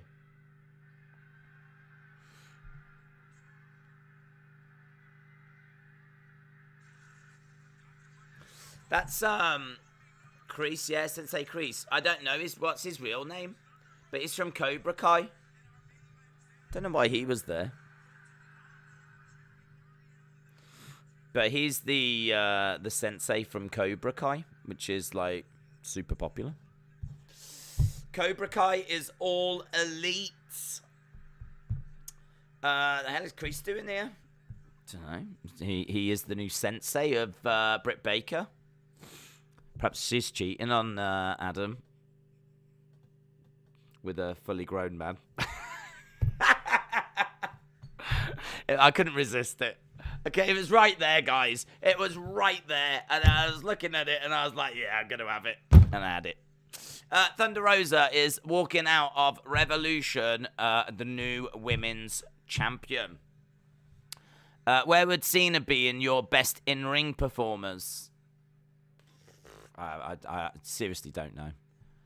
There would be many ahead of him. I mean, not top 3, not top 5, not top 10. I doubt even top 20. What is this episode? I'm loving it. It's brilliant, isn't it? It's great. I got a chance to write the word Wardlow, and that's as far as I got. I think this is good Dynamite. It is. Are you covering AEW Revolution in a few weeks? Yes. Tegan Knox did an interview. Okay. Spoke about having COVID in October. She said there was talks for her to turn heel and be paired with Becky, But that was scrapped, and then she got a call for her release. That would have been all right. I must admit, I was not a fan of her as a face. I would have liked her as a heel, so that could have been cool. This Jericho said Cena is in the top 50. Cena with his 5 moves of doom.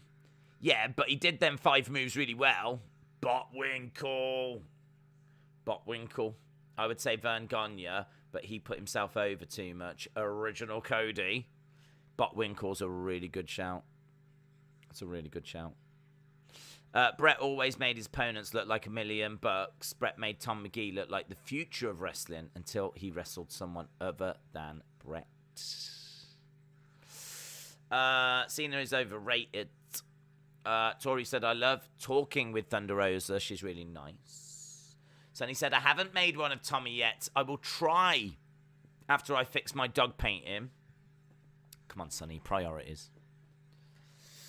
I've got a monster update on Stone Cold, but the only way you can see it is by subscribing to Harley Select. To see it, it's only £175 per month, and you can get exclusive news and interviews. Wow, that's a bargain, that is. That's a bargain. WWE wastes so much talent. Robert Roode reminds me of a modern Arn Anderson. He could have been huge. Shola said Cena, the guy that never turned heel because of pounds, dollars, bag of money. Yes. Such a bad show. This needs a toga party or a scooter race. That is true. That is true. I mean, I'm sorry, guys. Where's the quiz bowl? Where's the quiz? Where's the really painfully long opening talking segment with a load of superstars that don't really have anything to say, and then we need Brock Lesnar to come out and save the whole segment? Where's that, eh? Call this entertainment. Here is Hangman Page. Hangman Page.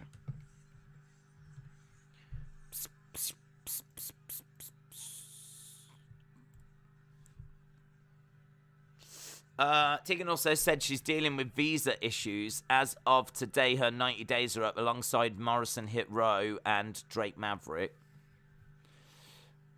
Really? 90 days since Hit Row were released. One of my dream matches, AJ versus Eddie. It sucks it never happened or never will. No, it never will. Dreams, ever. Never, ever will you ever see that match. In fact, even if you buy 2K22, I've ensured that you can't even have that match there as well. If you select them two, it goes, no. No, it's just my face. My face pops up going,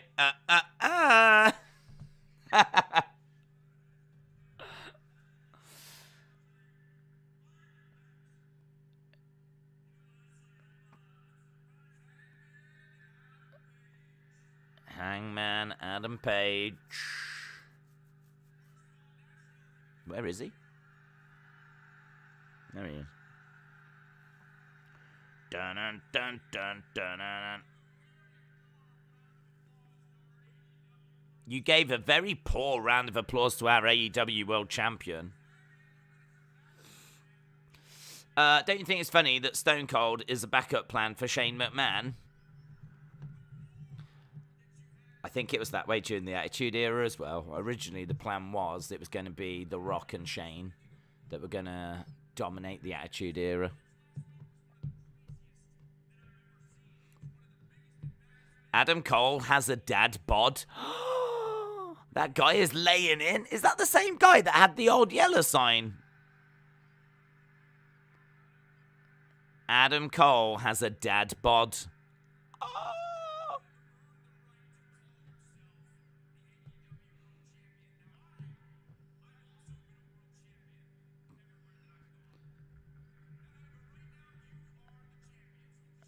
You're a champion. I'm concerned with how WWE is using Finn. So little to the point it leads to a frustration of when his deal is up. I don't know what he's dealing with, to be honest.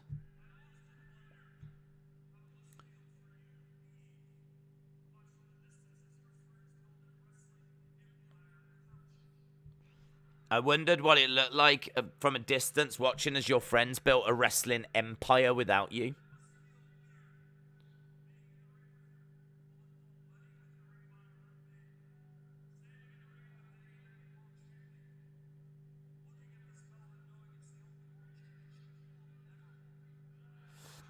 Knowing this is the only world championship you will never hold. Yeah. What? He never had the WWE one. He's never had the NWA one either.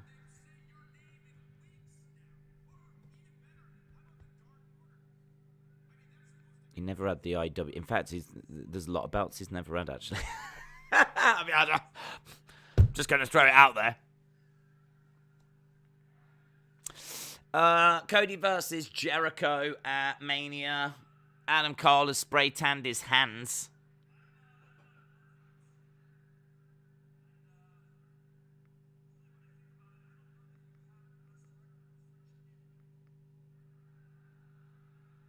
You don't have the best. You don't have the best record with friendship.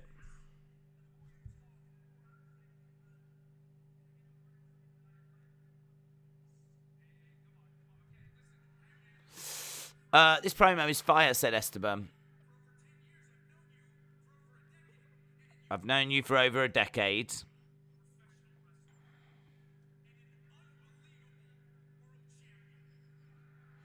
Okay.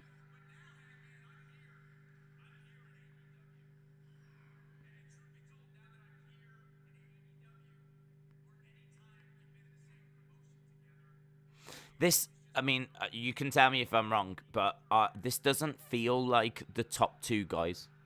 This doesn't feel like the top two guys going after the top championship. You know, like how Roman and Brock are battling over who's going to be the champion and whatever. These two, it doesn't feel that way to me. Maybe because Danielson's just so impressive and Wardlow is so destructive that when you actually come to these two and you think these are the top two guys in this company, it doesn't. Don't know. I don't mind either guy either. I don't mind them.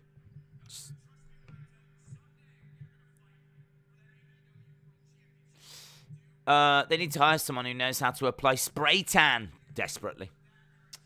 I like Stardust, says Cliff Beavers. How long do you think Jade's streak will go? How long do you think Jade's streak will go? Little while. I think they'll keep building her. There's not really a need to end it anytime soon. She's got the mid-card belt, so she's out the way. Do you know what I mean? She's got the mid-card belt. She's nowhere near the main title picture. So, yeah, I think they'll keep it going for a while. Tahil said, I disagree. Austin said MJF Punk feels bigger. Jekyll and Hyde said both of mid-carders being a bit overpushed. Agree. Bad booking. We'll do that. Well, that's true. Here's Red Dragon beating up on Hangman.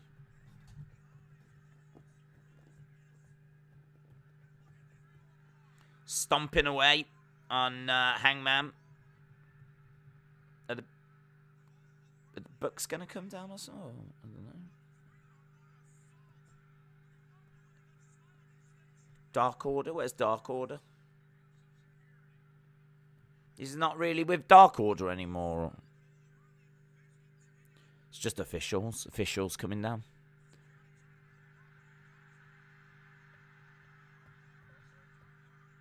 Dark Order. Here they are. Jesus, where were you guys? Jeez. He's dead. He's dead. You're too late.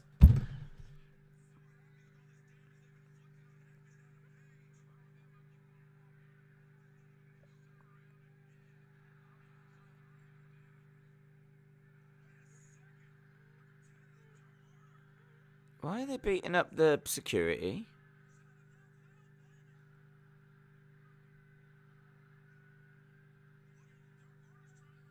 I don't know what's happening.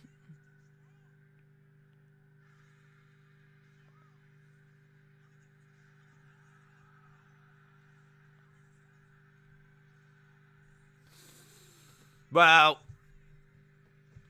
I'd say we had a good 50 minutes. And then I don't know what the flip this was. Inner Circle implodes. Jericho and Hager against Santana and Ortiz. Sammy Guevara and Darby Allin. And we are getting to 10 look weird beating up security.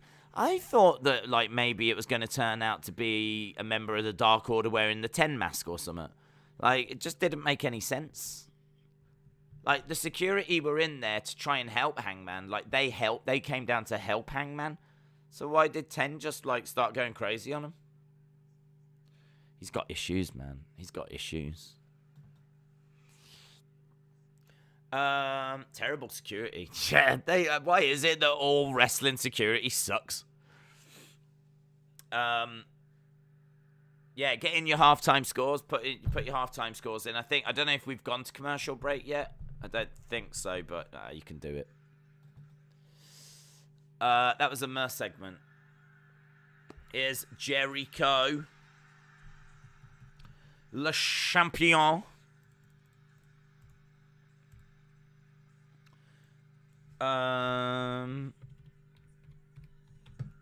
Jericho and Hager versus Santana and Ortiz. Halftime scores 8-7, 8-8, 5-7. Segment 6-7, 6-7, 6 next 10. Probably will fight someone in Red Dragon. 8.75. I love 10. Oh, no, 10 will probably fight someone. Okay, got you. 7, 8. Worst song ever. 7.5. Hager is boring. 8 Jaffa Cakes out of 10. 6. It was okay till that segment. I liked it. I think this has been a good show. I liked it. I think this, yeah, I really...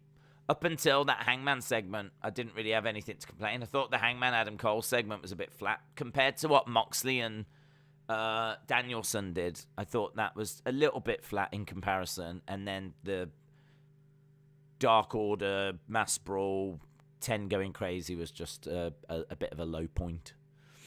But still overall a very good show. 7, 8.75, 7.25, 5... 4.9, Snoozer Fest. Burn It Down said 6.34. Brendan with a 5. Shaquem 4.25. James with an 8. Ledge Killer with a 7. 6. Miss Jack said, I didn't understand that either.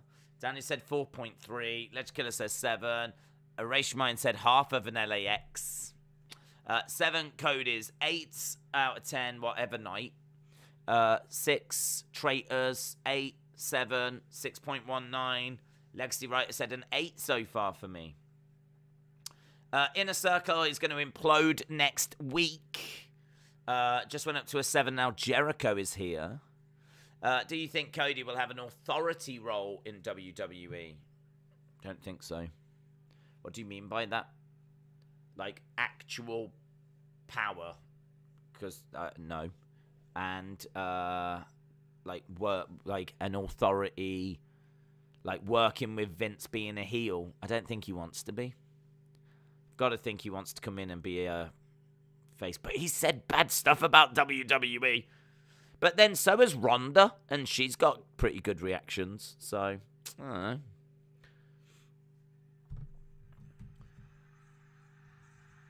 Right, big reaction for Kingston. Kingston's coming down. That's a great reaction for Kingston.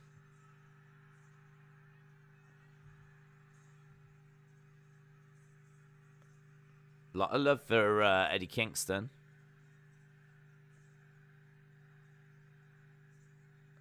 Crowd are right behind Eddie, aren't they? Right behind Eddie.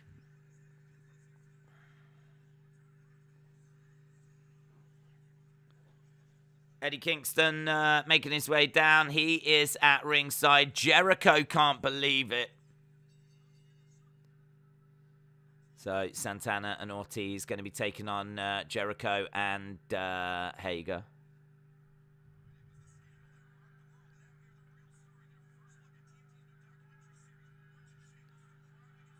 Don't talk about a new documentary series now.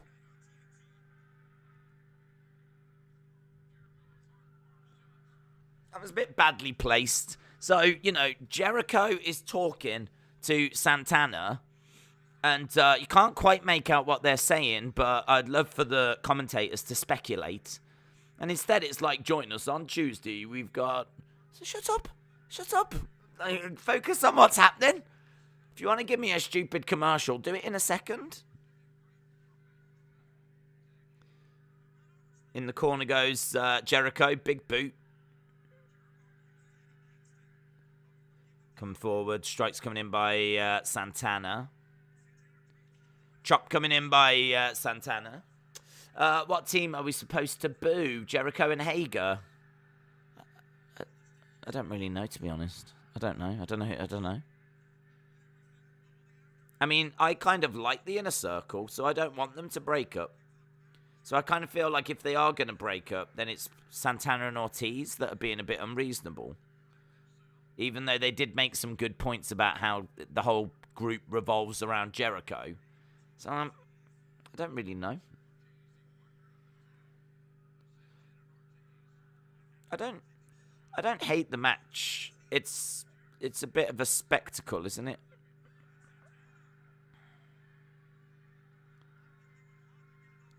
Ortiz staring over at Jake Hager. Lister Jericho said, you cheer Jericho, obviously. It's sad when two former wrestlers are making more action and your product is doing two tonight. Tony left both of them to go down to budget cuts. More action. Who do you mean now? Two former wrestlers is making more action and your product is doing tonight. I don't know what you mean. I don't know what you mean, bud.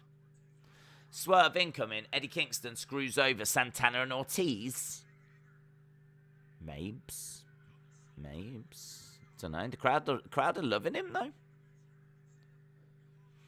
If I was Tony, I think I'd be tempted to just ride the love train.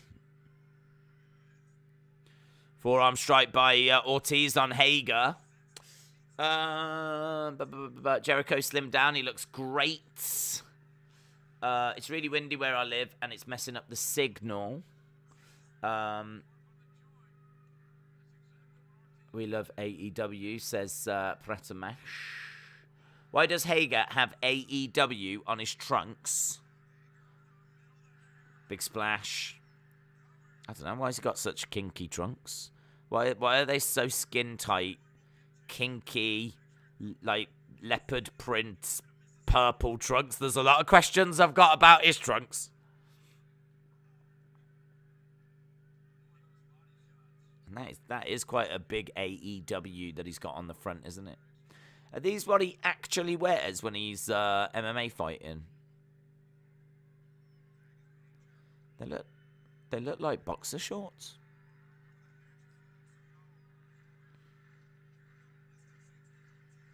Looks like Hager's out there in his pants.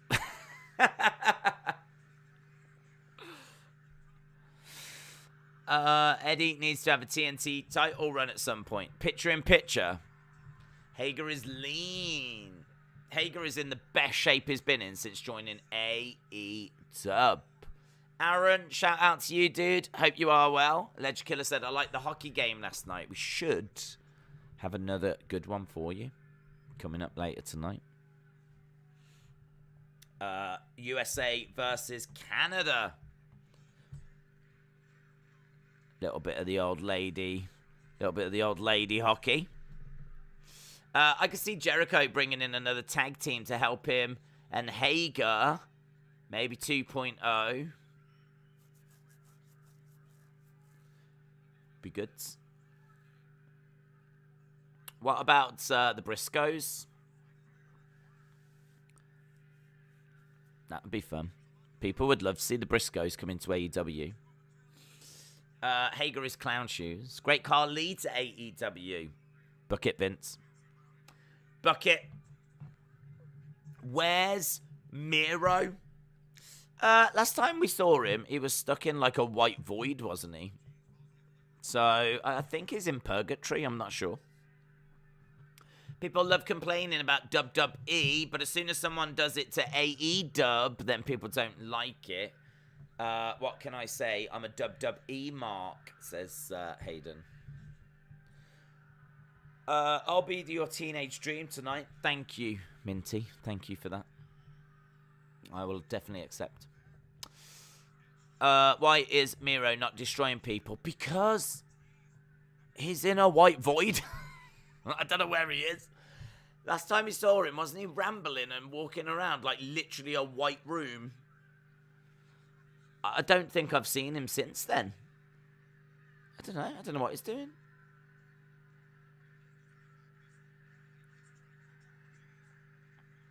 In fairness, he's married to Lana. So you can kind of forgive him for not leaving the house too much.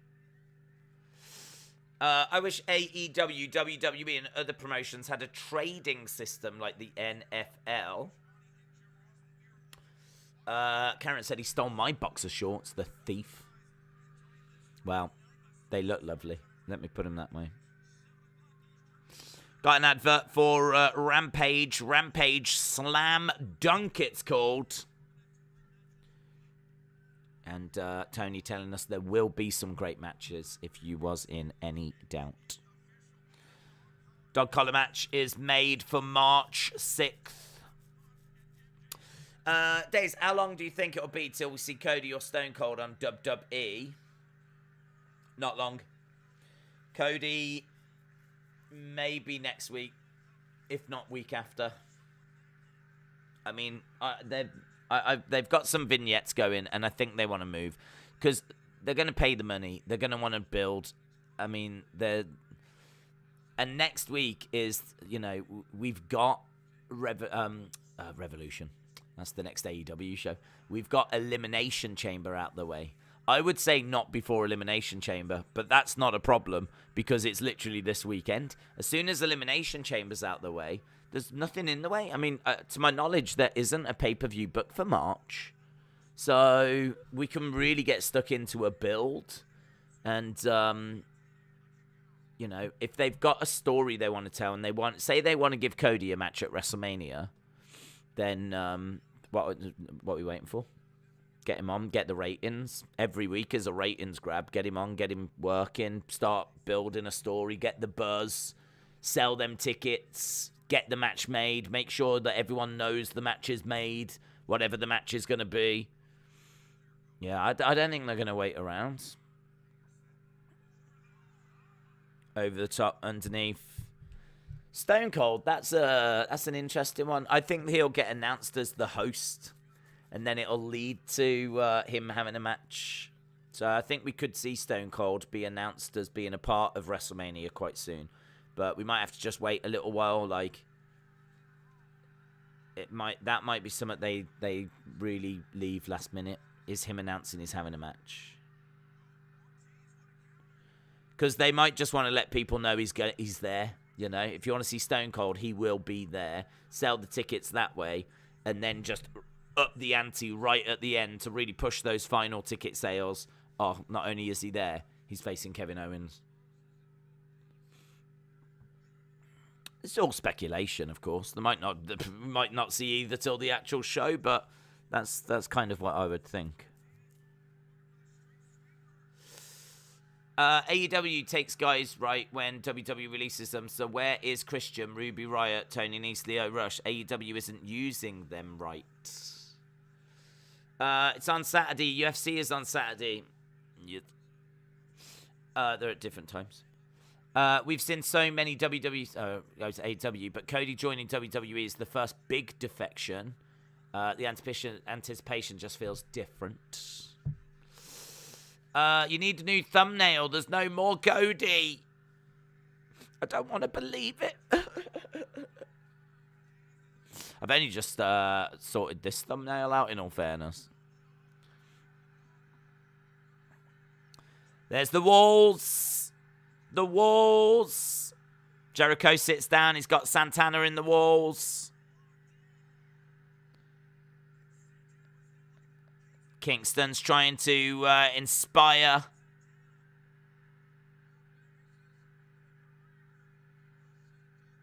Look at that. He's trying to inspire him to get to the rope. He's reaching. Oh, that's good, that is. That's good, that is, because it was absolute, like... fingertips. Wow. Drop kick. That's nice. Off the ropes. Drop kick to Kingston. Goes for a Judas. Gets caught. Oh, goes down. Santana. 2, 3. And there we go. It's done. Santana pins Jericho.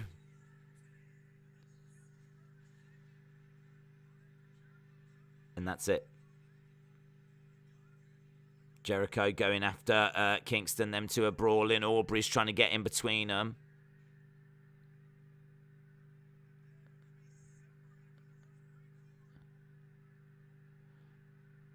Referees have come down. They're trying to separate Kingston and Jericho.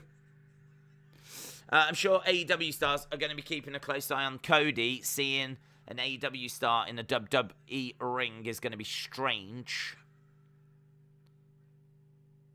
All right, we got the Bucks. We got Red Dragon. We got Adam Cole, Bay.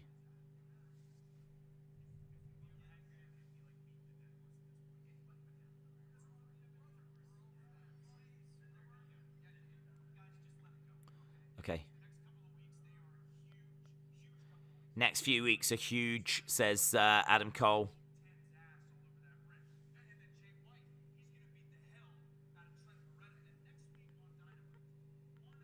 Oh, yeah, I forgot about Jay White. He's taken on Trent Beretta.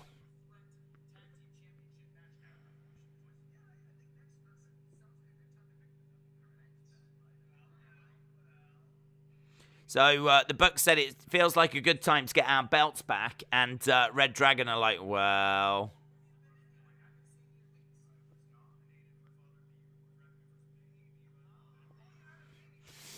Cody and Brandy left due to budget cuts. He did want to give them CM Punk money, budget cuts. Thank you, Tony, for making Cody leave due to budget cuts and issues. I'm sending you something to show everyone. I found a thing. I don't know if I want to show it. What if the Young Bucks left Cole, Fish, and O'Reilly and went to Inner Circle?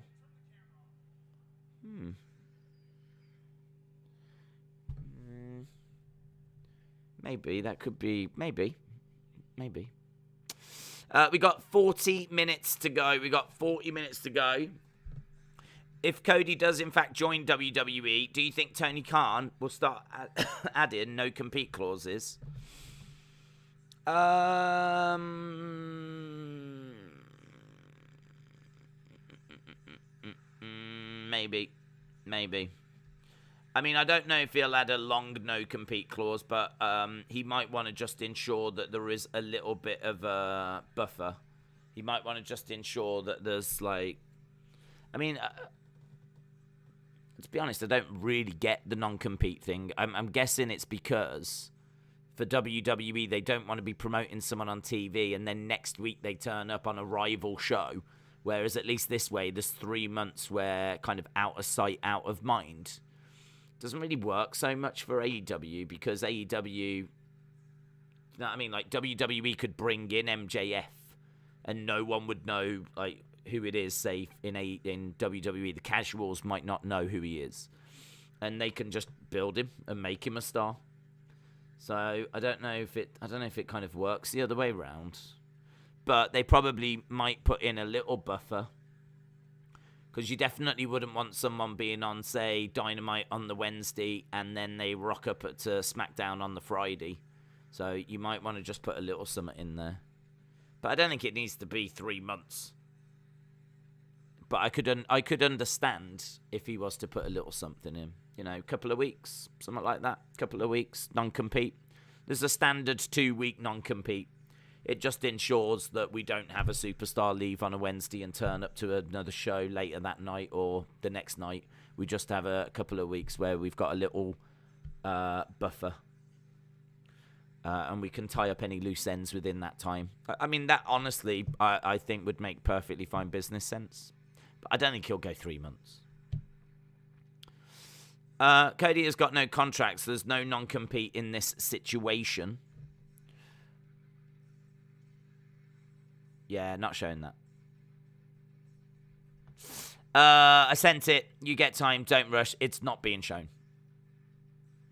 It's a cool pink gun for self-defense. It's absolutely not being shown. I couldn't think of anything more that's not going to get shown.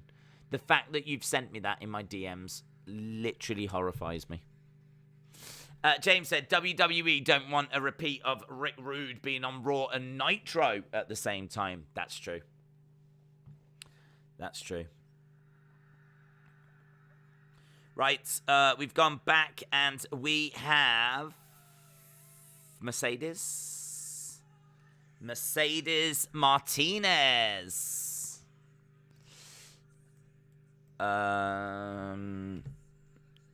Martinez. Oh, no. Martinez. Martin Cove is his name.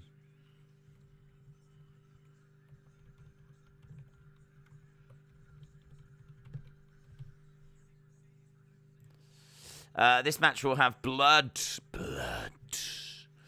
I don't want Cody to do a Rick Rude. Cody is different as he was an EVP. His contract might have a cooling off period as per Sean Ross Sapp's suggestion. Who is the next one to get booed out of AEW? Well, it ain't going to be Thunder Rosa. She's got a great reaction. She's coming down here like a Kill Bill attire. Looks good.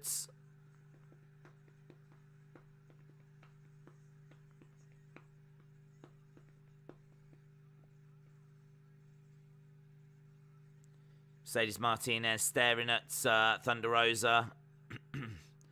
Thunder Rosa using that chair, knocking the baton out of Mercedes' hand. Throws Mercedes Martinez into the ring, and we are underway. Vince will love Cody back in WWE, and then he will get buried. It's Vince's revenge. Cody will come out in polka dot trunks. Man, I'd love that. I'd flipping love that. I would love it if his music was America. You know, the American Dream one. Dream. I'd love that. And then it, like, breaks down into Cody's music. So, like, it starts with, like, his dad's, and then it breaks down into, like, his music. So rather than going into, he's just a common man, rather than breaking down into that, it, like, breaks down into something a bit darker. And then, like, a bit cooler, a bit more modern. You know, I can hear, like, a hip-hop beat or something in there, and just something that's a bit, like, cool. And it's but it starts with that, you know. It's a bit like how Seth starts with the, you know, burn it down. Seth's Cody's could start with the American Dream, and then, like, break down, and that would be cool. And I wouldn't mind it if his ring gear had, like, some polka dots somewhere, as just out of homage. I mean, I suppose we don't need to do that. I suppose he can have his own identity. He did before. They could have done it to him before when he was around, like, in Legacy and everything. They didn't, so we don't need to do that. I just think it'd be cool. Dream match is Umaga, Otis, Festus, our true fatal four-way. Absolutely, dudes. Absolutely. We are in the crowd. WWE can market his... Yeah, you're absolutely right. Go to WWE shop, get your own slap-on neck tattoo. It's a sticker that you can just slap on there. Look, Ma, I'm Cody. Crossbody by Thunder Rosa. And we are at picture in picture. P in P. Do you think that The Rock will show up at Mania only to challenge Roman for next year? I don't think so. Just because I've heard there's a scheduling conflict, but maybe they can get him to get there for the very end of the second day. Maybe he can't commit to, like, training and getting ready for a match and all of that, but maybe he's free to get there for the second day. Like, he's got a gap for that. So all he has to do is just walk out. Music hits. He walks out, goes right up to Roman. Maybe we could get that. But, I don't know. There's no reports of it. I'm Cody. I'm the American Nightmare. The tattoo is hideous. Thunder Rosa needs to do the crane kick. Absolutely. Right, we've got a chair, trash can.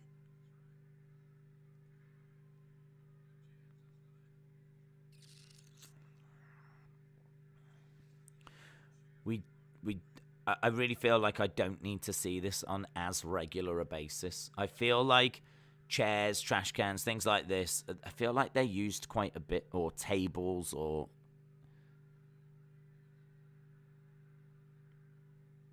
Kick to the midsection. Stunner! Oh my god, it's Stone Cold Thunder Rosa. What? Stone Cold Thunder Rosa. Dun-dun-dun-dun-dun-dun. It's a lovely little stunner she did there. Lovely little stunner. Here's a table. A slap-on, slap-off neck tattoo. Then peel it. Like that. Slap it on your head. Slap it on your friend.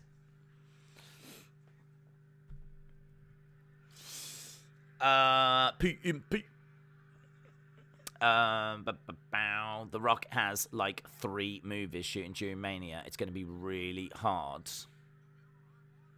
That's fair. Do you remember when street fights meant something? Yeah, I mean, I really like both of these women. I probably wouldn't mind this if it was like the only one we'd had of these kind of fights in a while. I do like both of these. There's a table set up on the outside, straight to the midsection. Straight to the face. Here we go, Mercedes Martinez. This could be brutal, man. Picks her up. Oh! They kind of slid down the table. Whee! I mean, in all fairness, that table did break at the bottom, but it actually looked more fun. That looked fun. She kind of picked her up and then dropped her, and rather than the look at that. Woo! That is nice. That looks fun. That looks like an adventure thrill ride. Advantage table. Did she mess it up? I don't know that she messed it up. I don't know if she got it in the middle or what happened, but they ended up just sliding down it. This has turned into a kids' adventure play park.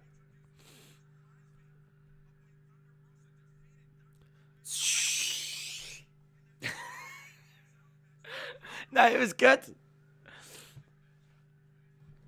It was good. It looked fun.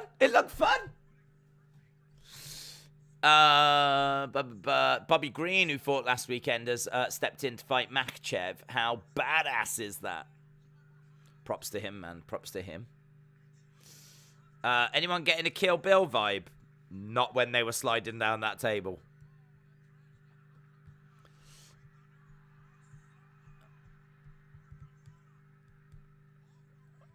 Head scissors, Hurricanrana.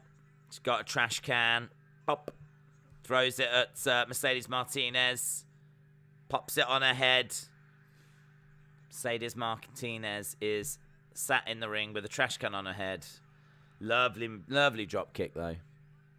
Lovely drop kick. 1, 2.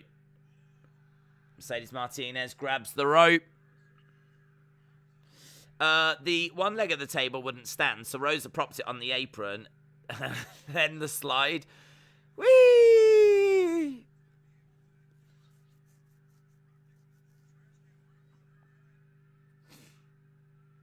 Thunder Rosa going up top.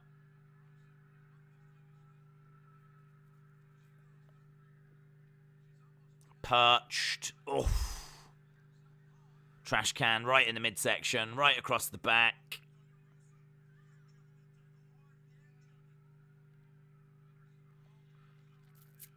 Mercedes Martinez climbing up. Strikes to the back of Thunder Rosa, looking for a... That's nice. German from the top's nice.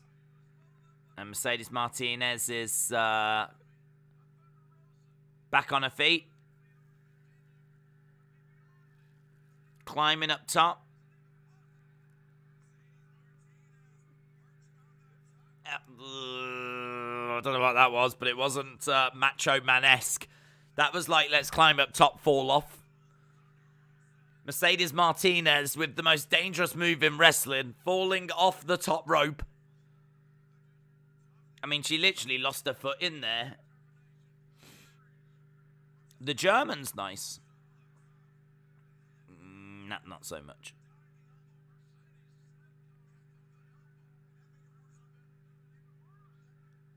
JR said Mercedes slipped when she was delivering the elbow, and that made it even worse. She's going to put her Thunder Rosa into a stack of chairs. Back on the feet. Round the back. Looking for a crucifix.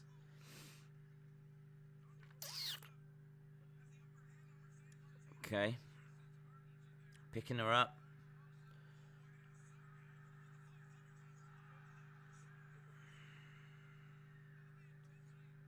I don't really get that move.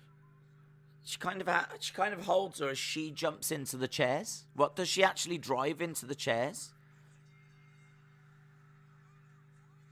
What did she do into the chairs? She had Thunder Rosa. Thunder Rosa had Mercedes Martinez here. And I thought she was going to jump forward and like slam Mercedes Martinez. But instead she kind of jumps down. But she didn't have her in a tombstone. Unless her head... I don't know what that move was. What was that move?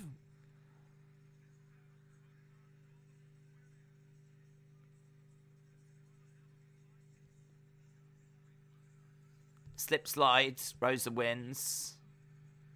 Weak finish. That was garbage. Thunder will fail this match for a few weeks. She took a few brutal hits.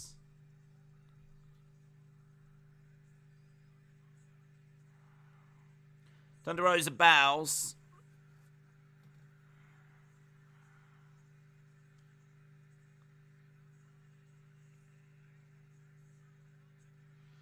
Here's Britt Baker. Rebel. Jamie Hayter.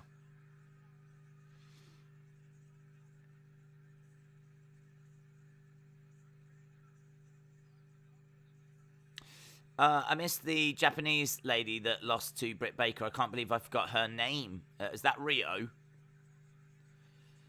DMD making her way down. Just going over to a sensei.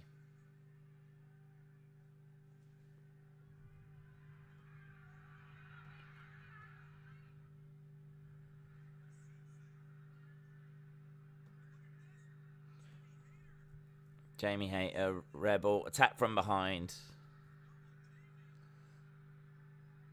Maybe Britt or someone else will take a ride on the new slide. Whee! I really don't want Britt to lose the title at Revolution.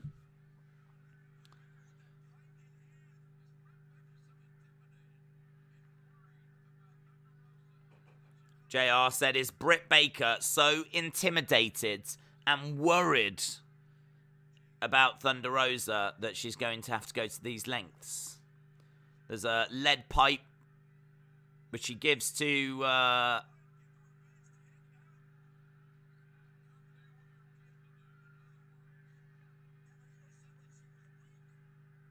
Mercedes Martinez.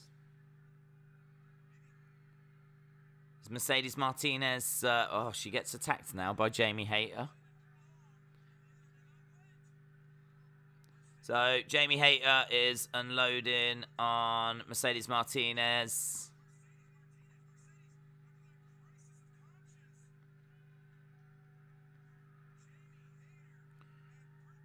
Jamie Hayter, DMD.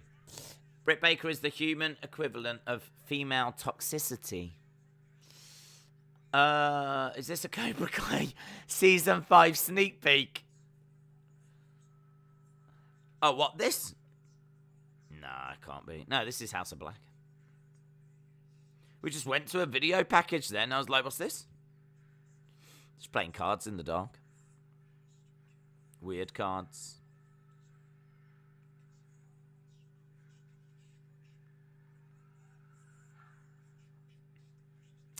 I don't want it to end. Britt getting advice from a fake karate sensei. What do you mean fake? Have you not seen Cobra Kai?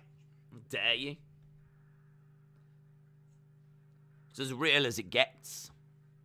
A new House of Black member. Who is it? It's Wyndham. It's going to be Wyndham.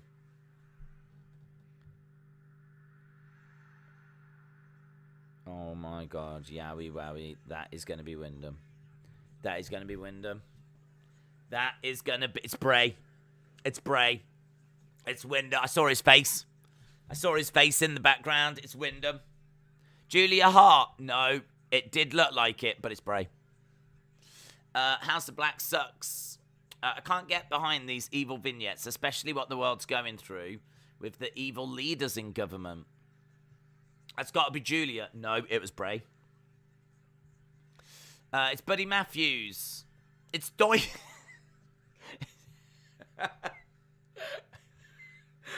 Oh my god. If someone was to get that clip there where like he's like dark and he's with the cards and everything and then he looks up and then in the background you've got Doink going squirting water. That would be the best. That would be the best. With Dink as well. Yes. Yes. Speaking of Cobra Kai, someone told me instead of season 6, it might be a movie on the silver screen. Wow. That's gotta be Kane. Come on, Days, support my cause. Wii 2. Is that the new Wii console? It's Via. Via is coming. It was Brandy Rhodes. It was Brandy Rhodes. Not Cody. He's gone. It's Brandy. She's staying. She's going to join the House of Black. What's your favorite Cobra Kai? Season 1. Season 1. I felt, and you might think I'm wrong, but I felt like it's been going down the longer it's been going on. I haven't seen the new one. But I love the concept of the first one, how it's like roles reversed and like the baddie in the Karate Kid movie is now the guy that we're watching. And I thought it was a really good, interesting. And then the longer it goes on, obviously they can't maintain that because you get used to it. So then it has to kind of become a different story. It's not so much about him. Then it's about like warring factions and it becomes a bit more like teen drama. She fancies him, he fancies her. They're getting together now. They're breaking it. Like, do you know what I mean? It becomes Dawson's Creek. So I like Cobra Kai. It is a good show, but for me, the first season was the best, and then it just like gradually loses my interest the longer it's going. But I haven't seen the new one. The new one could be amazing. I don't know. I've not seen an episode of Cobra Kai.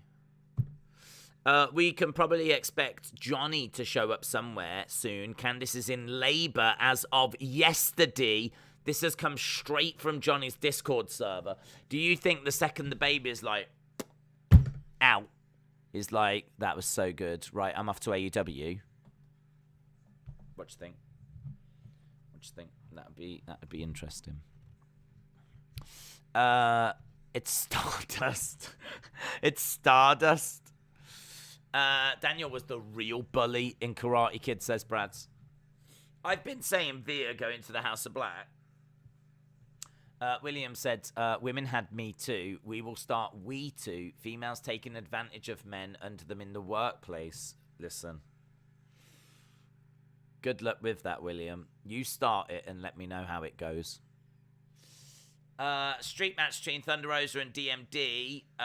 Street match was the best so far. Then she came out even. Cobra Kai's not my thing. Not enough zombies and space lasers. I think that about the news as well. Days, come clean. Do you simp for Thunder Rosa? No. I simp for myself. That's who I simp for. If you've never seen Jay White, one of the best in the business today. Blaze Radio said it is Wyndham. I saw him go down that new slide. Whee! That's why people are joining. For the new wrestling adventure park that AEW have constructed. Right, this is our main event of the evening. This season of Cobra Kai is great if you liked Karate Kid 3 with John Silver, not from the Dark Order. It's Sting! Dobbs. Darby versus Sammy. There we go. Sammy 2 belts. All joking aside, I think someday Daniel is going to become a heel and join Cobra Kai. It's not a teen emo. Darby does nothing for me. Johnny gave an update at 3 today saying Candice has been in labour for 20 hours and then proceeded to make a joke saying the baby takes after his takeover matches by taking a long time. Is there a load of people in the room chanting, "This is awesome"? Because then it really would be like his takeover matches. And would be really weird. It's Lily. It's Lily. Hear me out. Hit row. Join the House of Black. Yes. House of Black. House of Black. House of Black. Sammy 2 belts. Love it. Yes. Love it. Sammy 2 belts is here.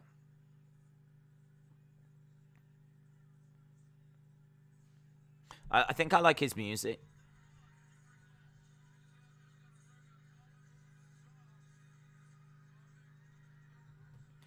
Yeah, I like Sammy. I like his look. I like his music. I like the fact he walks around with both them belts and he shouldn't. But he doesn't give a flip. He reminds me of Stone Cold. He's got a little jacket on and he don't give a flip. I bet Tony Khan's like, "You can't wear both belts." And he's like, "What?" I said, "You can't what?"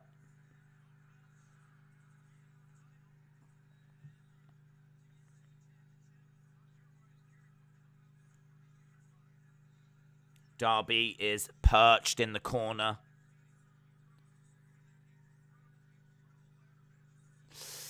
We need Glock Anderson and Brock Anderson versus Cody Rhodes. Mo said it's The Undertaker.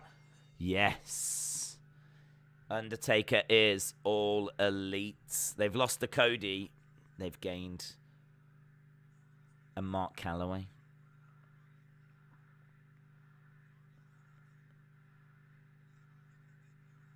Darby chants. Loud Darby chants. Loud Darby chants.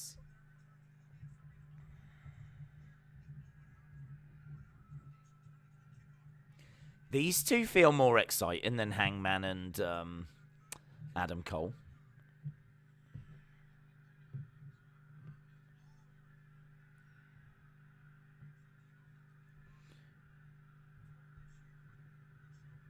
Let's go, Darby. Handshake. Handshake between Darby and Sat. I wonder, like, how many times we're going to see this match. It's not a problem. I'm not complaining. I'm just saying, like, this is surely going to be one of AEW's great rivalries. And you put MJF in there as well. Let's go, Darby. Let's go, Sammy. Adam Cole is overrated. Who do you think should fight Islam? Honestly, I don't know. I'd have to have a look, see who's around him. And who's fought and who's free. I mean, there's so many factors, isn't there? Who's available? Who doesn't have a fight coming up soon?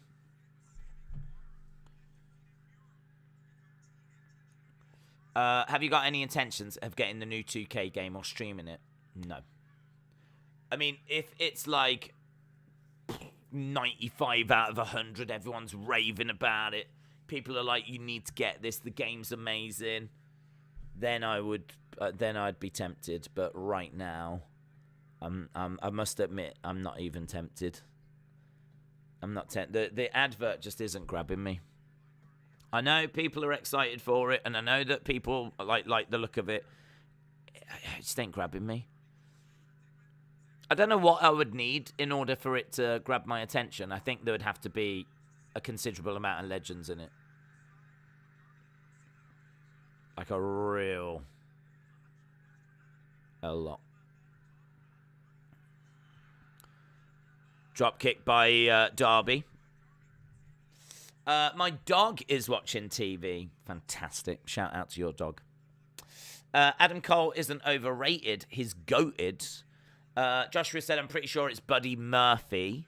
Dark Angel said, Sammy is like an in-between stunning Steve Austin and Stone Cold. I've been in. Have they mentioned Cody? The crowd haven't, and no one in the ring has, but he got mentioned once at the start by Tony, I think.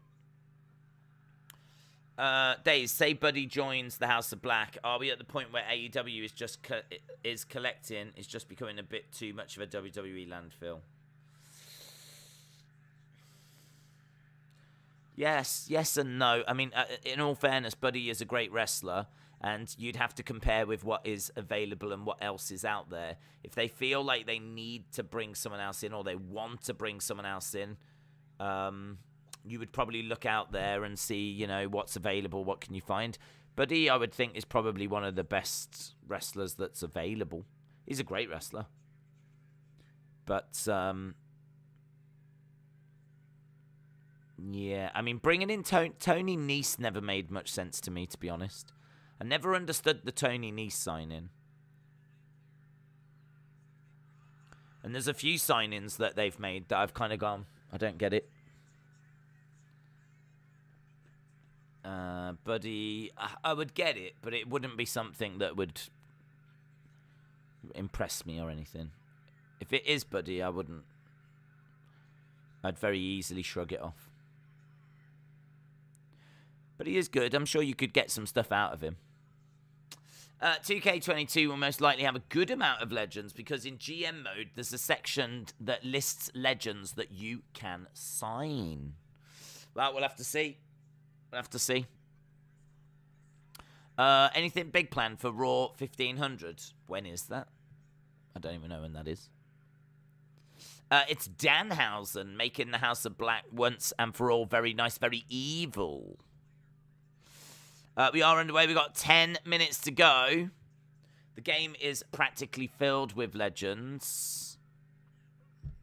Yeah, but what are you classing as a legend? You're the same person that said that Cena's the best in-ring worker ever, so do you know what I mean? Just throwing it out there. If we're going by that barometer, then Tamina's a legend, and we've got a very different understanding as to what a legend is.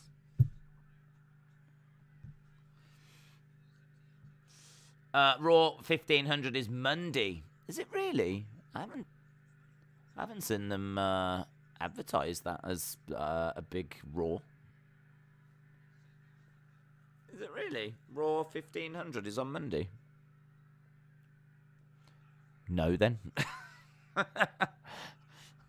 If the game doesn't have exotic Adrian Street, then it's trash. Yeah.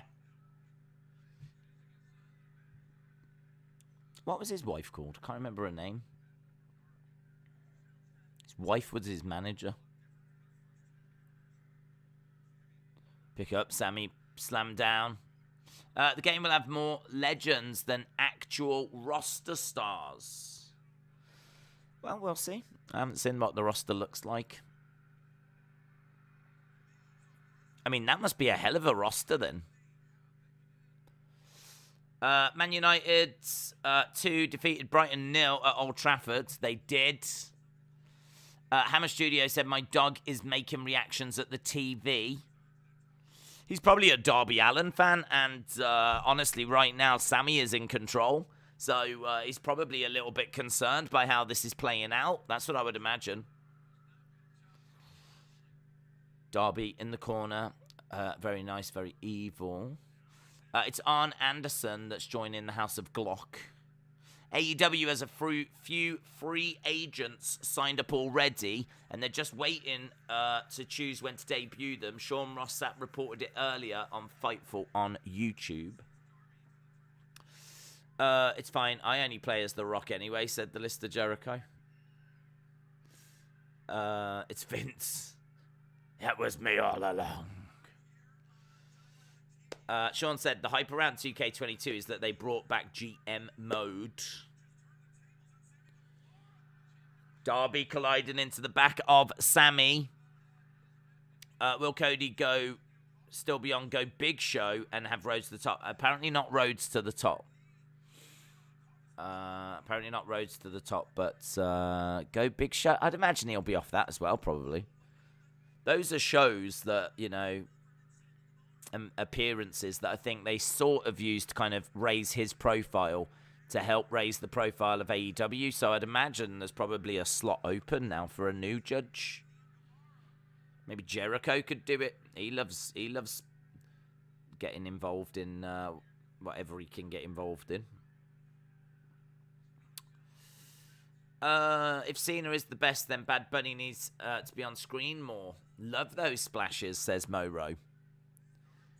Good job. Cena isn't the best, eh?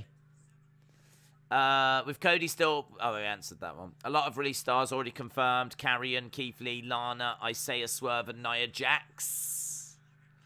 Wrestling fans said the graphics look amazing in 2K22. I-Class, Booker T, Edge, Eddie, Ray, Warrior, Hogan, X-Pac, NWO, Jim the Anvil, and Cena as legends. And more former wrestlers.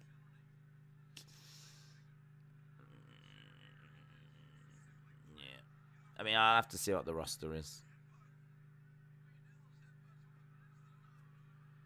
I saw they did a Spanish Fly by Sammy. I saw they revealed, like, legends. It wasn't all of them, but they revealed about 4. It was Big Boss Man, China, Macho Man, and Booker T. I already know that, like, Ray and Edge, Orton are going to be in the game. But I need to be tempted. What are you tempting me with? At the moment, those 4 ain't doing it.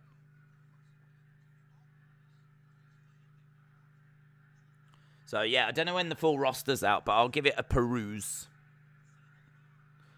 And if there was a hefty amount of legends in there, then maybe I could be tempted.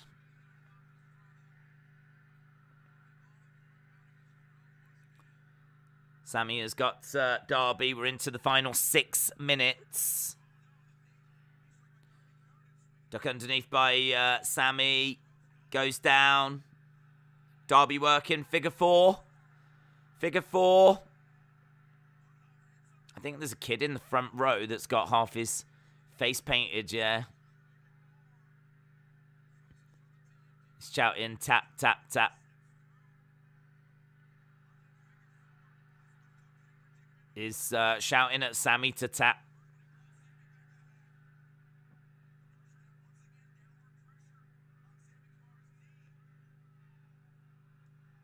Slap by Sammy.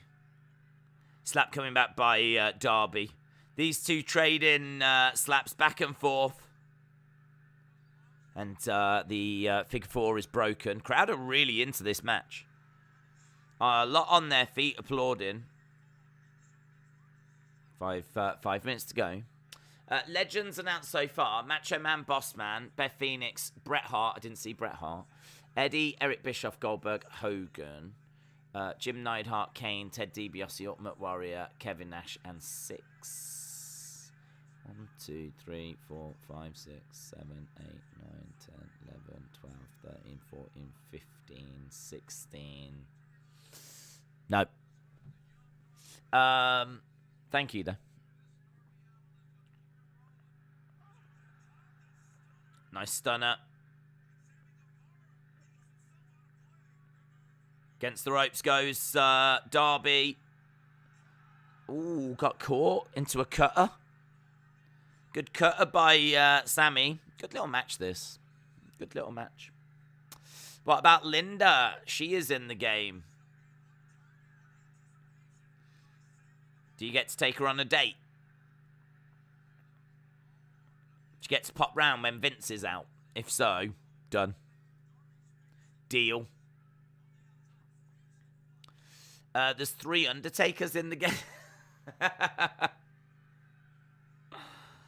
Wow, there we go. You want legends? Here's an Undertaker, here's another Undertaker, and here's another Undertaker. What more do you want? Sammy going up top.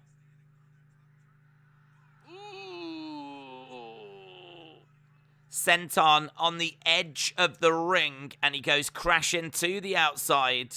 High risk, no reward.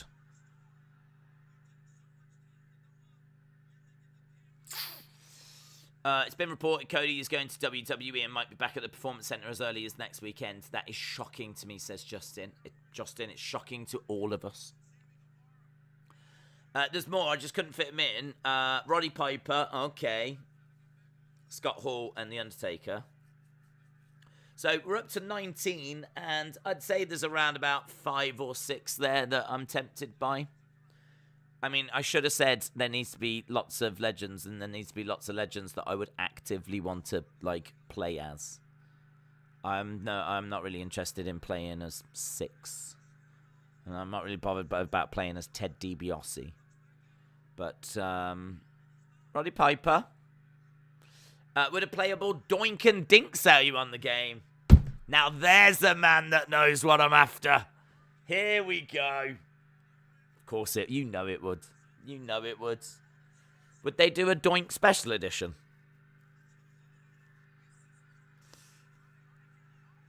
Into the barricades, Darby, who is that dude? Oh, here's Andrade. Andrade hits Darby. Sammy's down in the ring. So, Andrade. I forgot about him. Has Andrade ever had a match? Ever? I'm starting to wonder if he's a wrestler.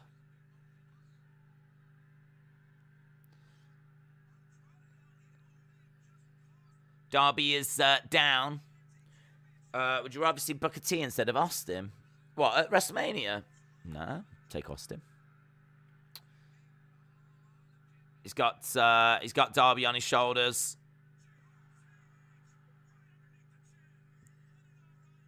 GTH. And there we go. Sammy wins. Brooklyn Brawler, yes! Brooklyn Brawler. Amazing. Andrade has had matches. How can you forget his feud with Cody and Pac? I ain't seen him had a match for I don't know how long. I feel like that was a lifetime ago.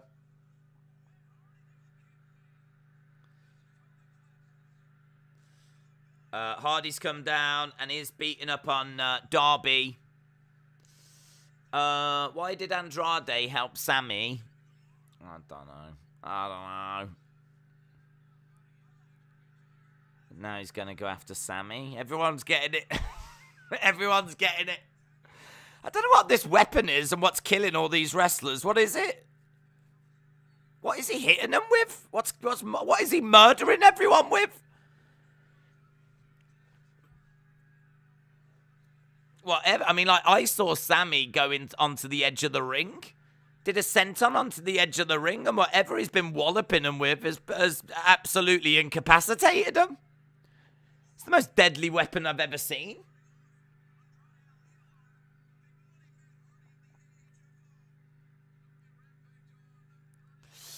It's part of the story. He's stolen the belts. A tablet. Wow. Must be like a first generation, one of them big, thick things. Because look at this. Both of these are two of AEW's most promising young talents. Are down right now after being walloped with that tablet. It's a BlackBerry brick. The second hour probably brought my score down. Definitely brought my score down. I was so into that first, I'd say 50 minutes. And then, do you know what? This started going wrong when 10 started beating up the security. That's when this show started wobbling. I blame 10. Stupid 10. Right, let's get a poll in the chat, shall we?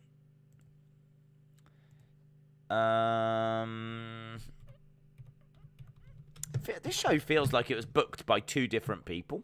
I feel like someone competent booked hour 1 and then some lunatic booked hour 2. What did you think of AEW Dynamite? Did you like it? Did you? 10 to 8, 7.75 to 7, 6.75 to 6, or 5.75, 5.75 or below. There we go. Frankie said it was better than last night. 7. Jay said 7.75. It's Malik said 7. Zachary said 6. Justin says 9. Shakim said 10. Do his job. Jilly said, Wrestling Days, that was a solid steel tablet. Good God almighty. He's got a family, damn it. Honestly, I thought it was a DVD case. I thought, one of them steel books. I thought it was one of them. The last match saved the show. 7 custard creams out of 10. Cody mailed in his last... This is my last hour. You do this for this week. I'm calling it now. The two princes of wrestling, Cody and Shane, join forces. And together they reboot Ring of Honor to genuinely try to make a third national wrestling brand. 7.25. I found Cody on the Go Big Show, y'all. You can do that with Linda. Oh, wow, I'm buying it then. Buying it. I'll have all the copies. Backstage news on Chris Jericho. What is it, Brendan? What is the backstage news? He's doing well. He's having a sit down. He's having a shower. How has Jimmy Walker never appeared on Dynamite, said Jim. 7. Lots of 7s. 7.5. Heavy Notebook. Cody has lost so much respect, but who cares? Andrade last won a match in November. Oh my God, I don't even remember November. I don't even think there was one. 7.5 says Austin.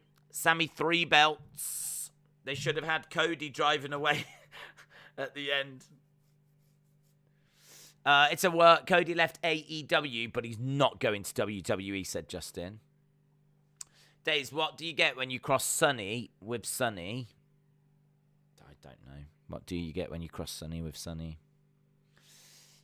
Days, my dog is upset that Sammy won. She's now under the couch pouting.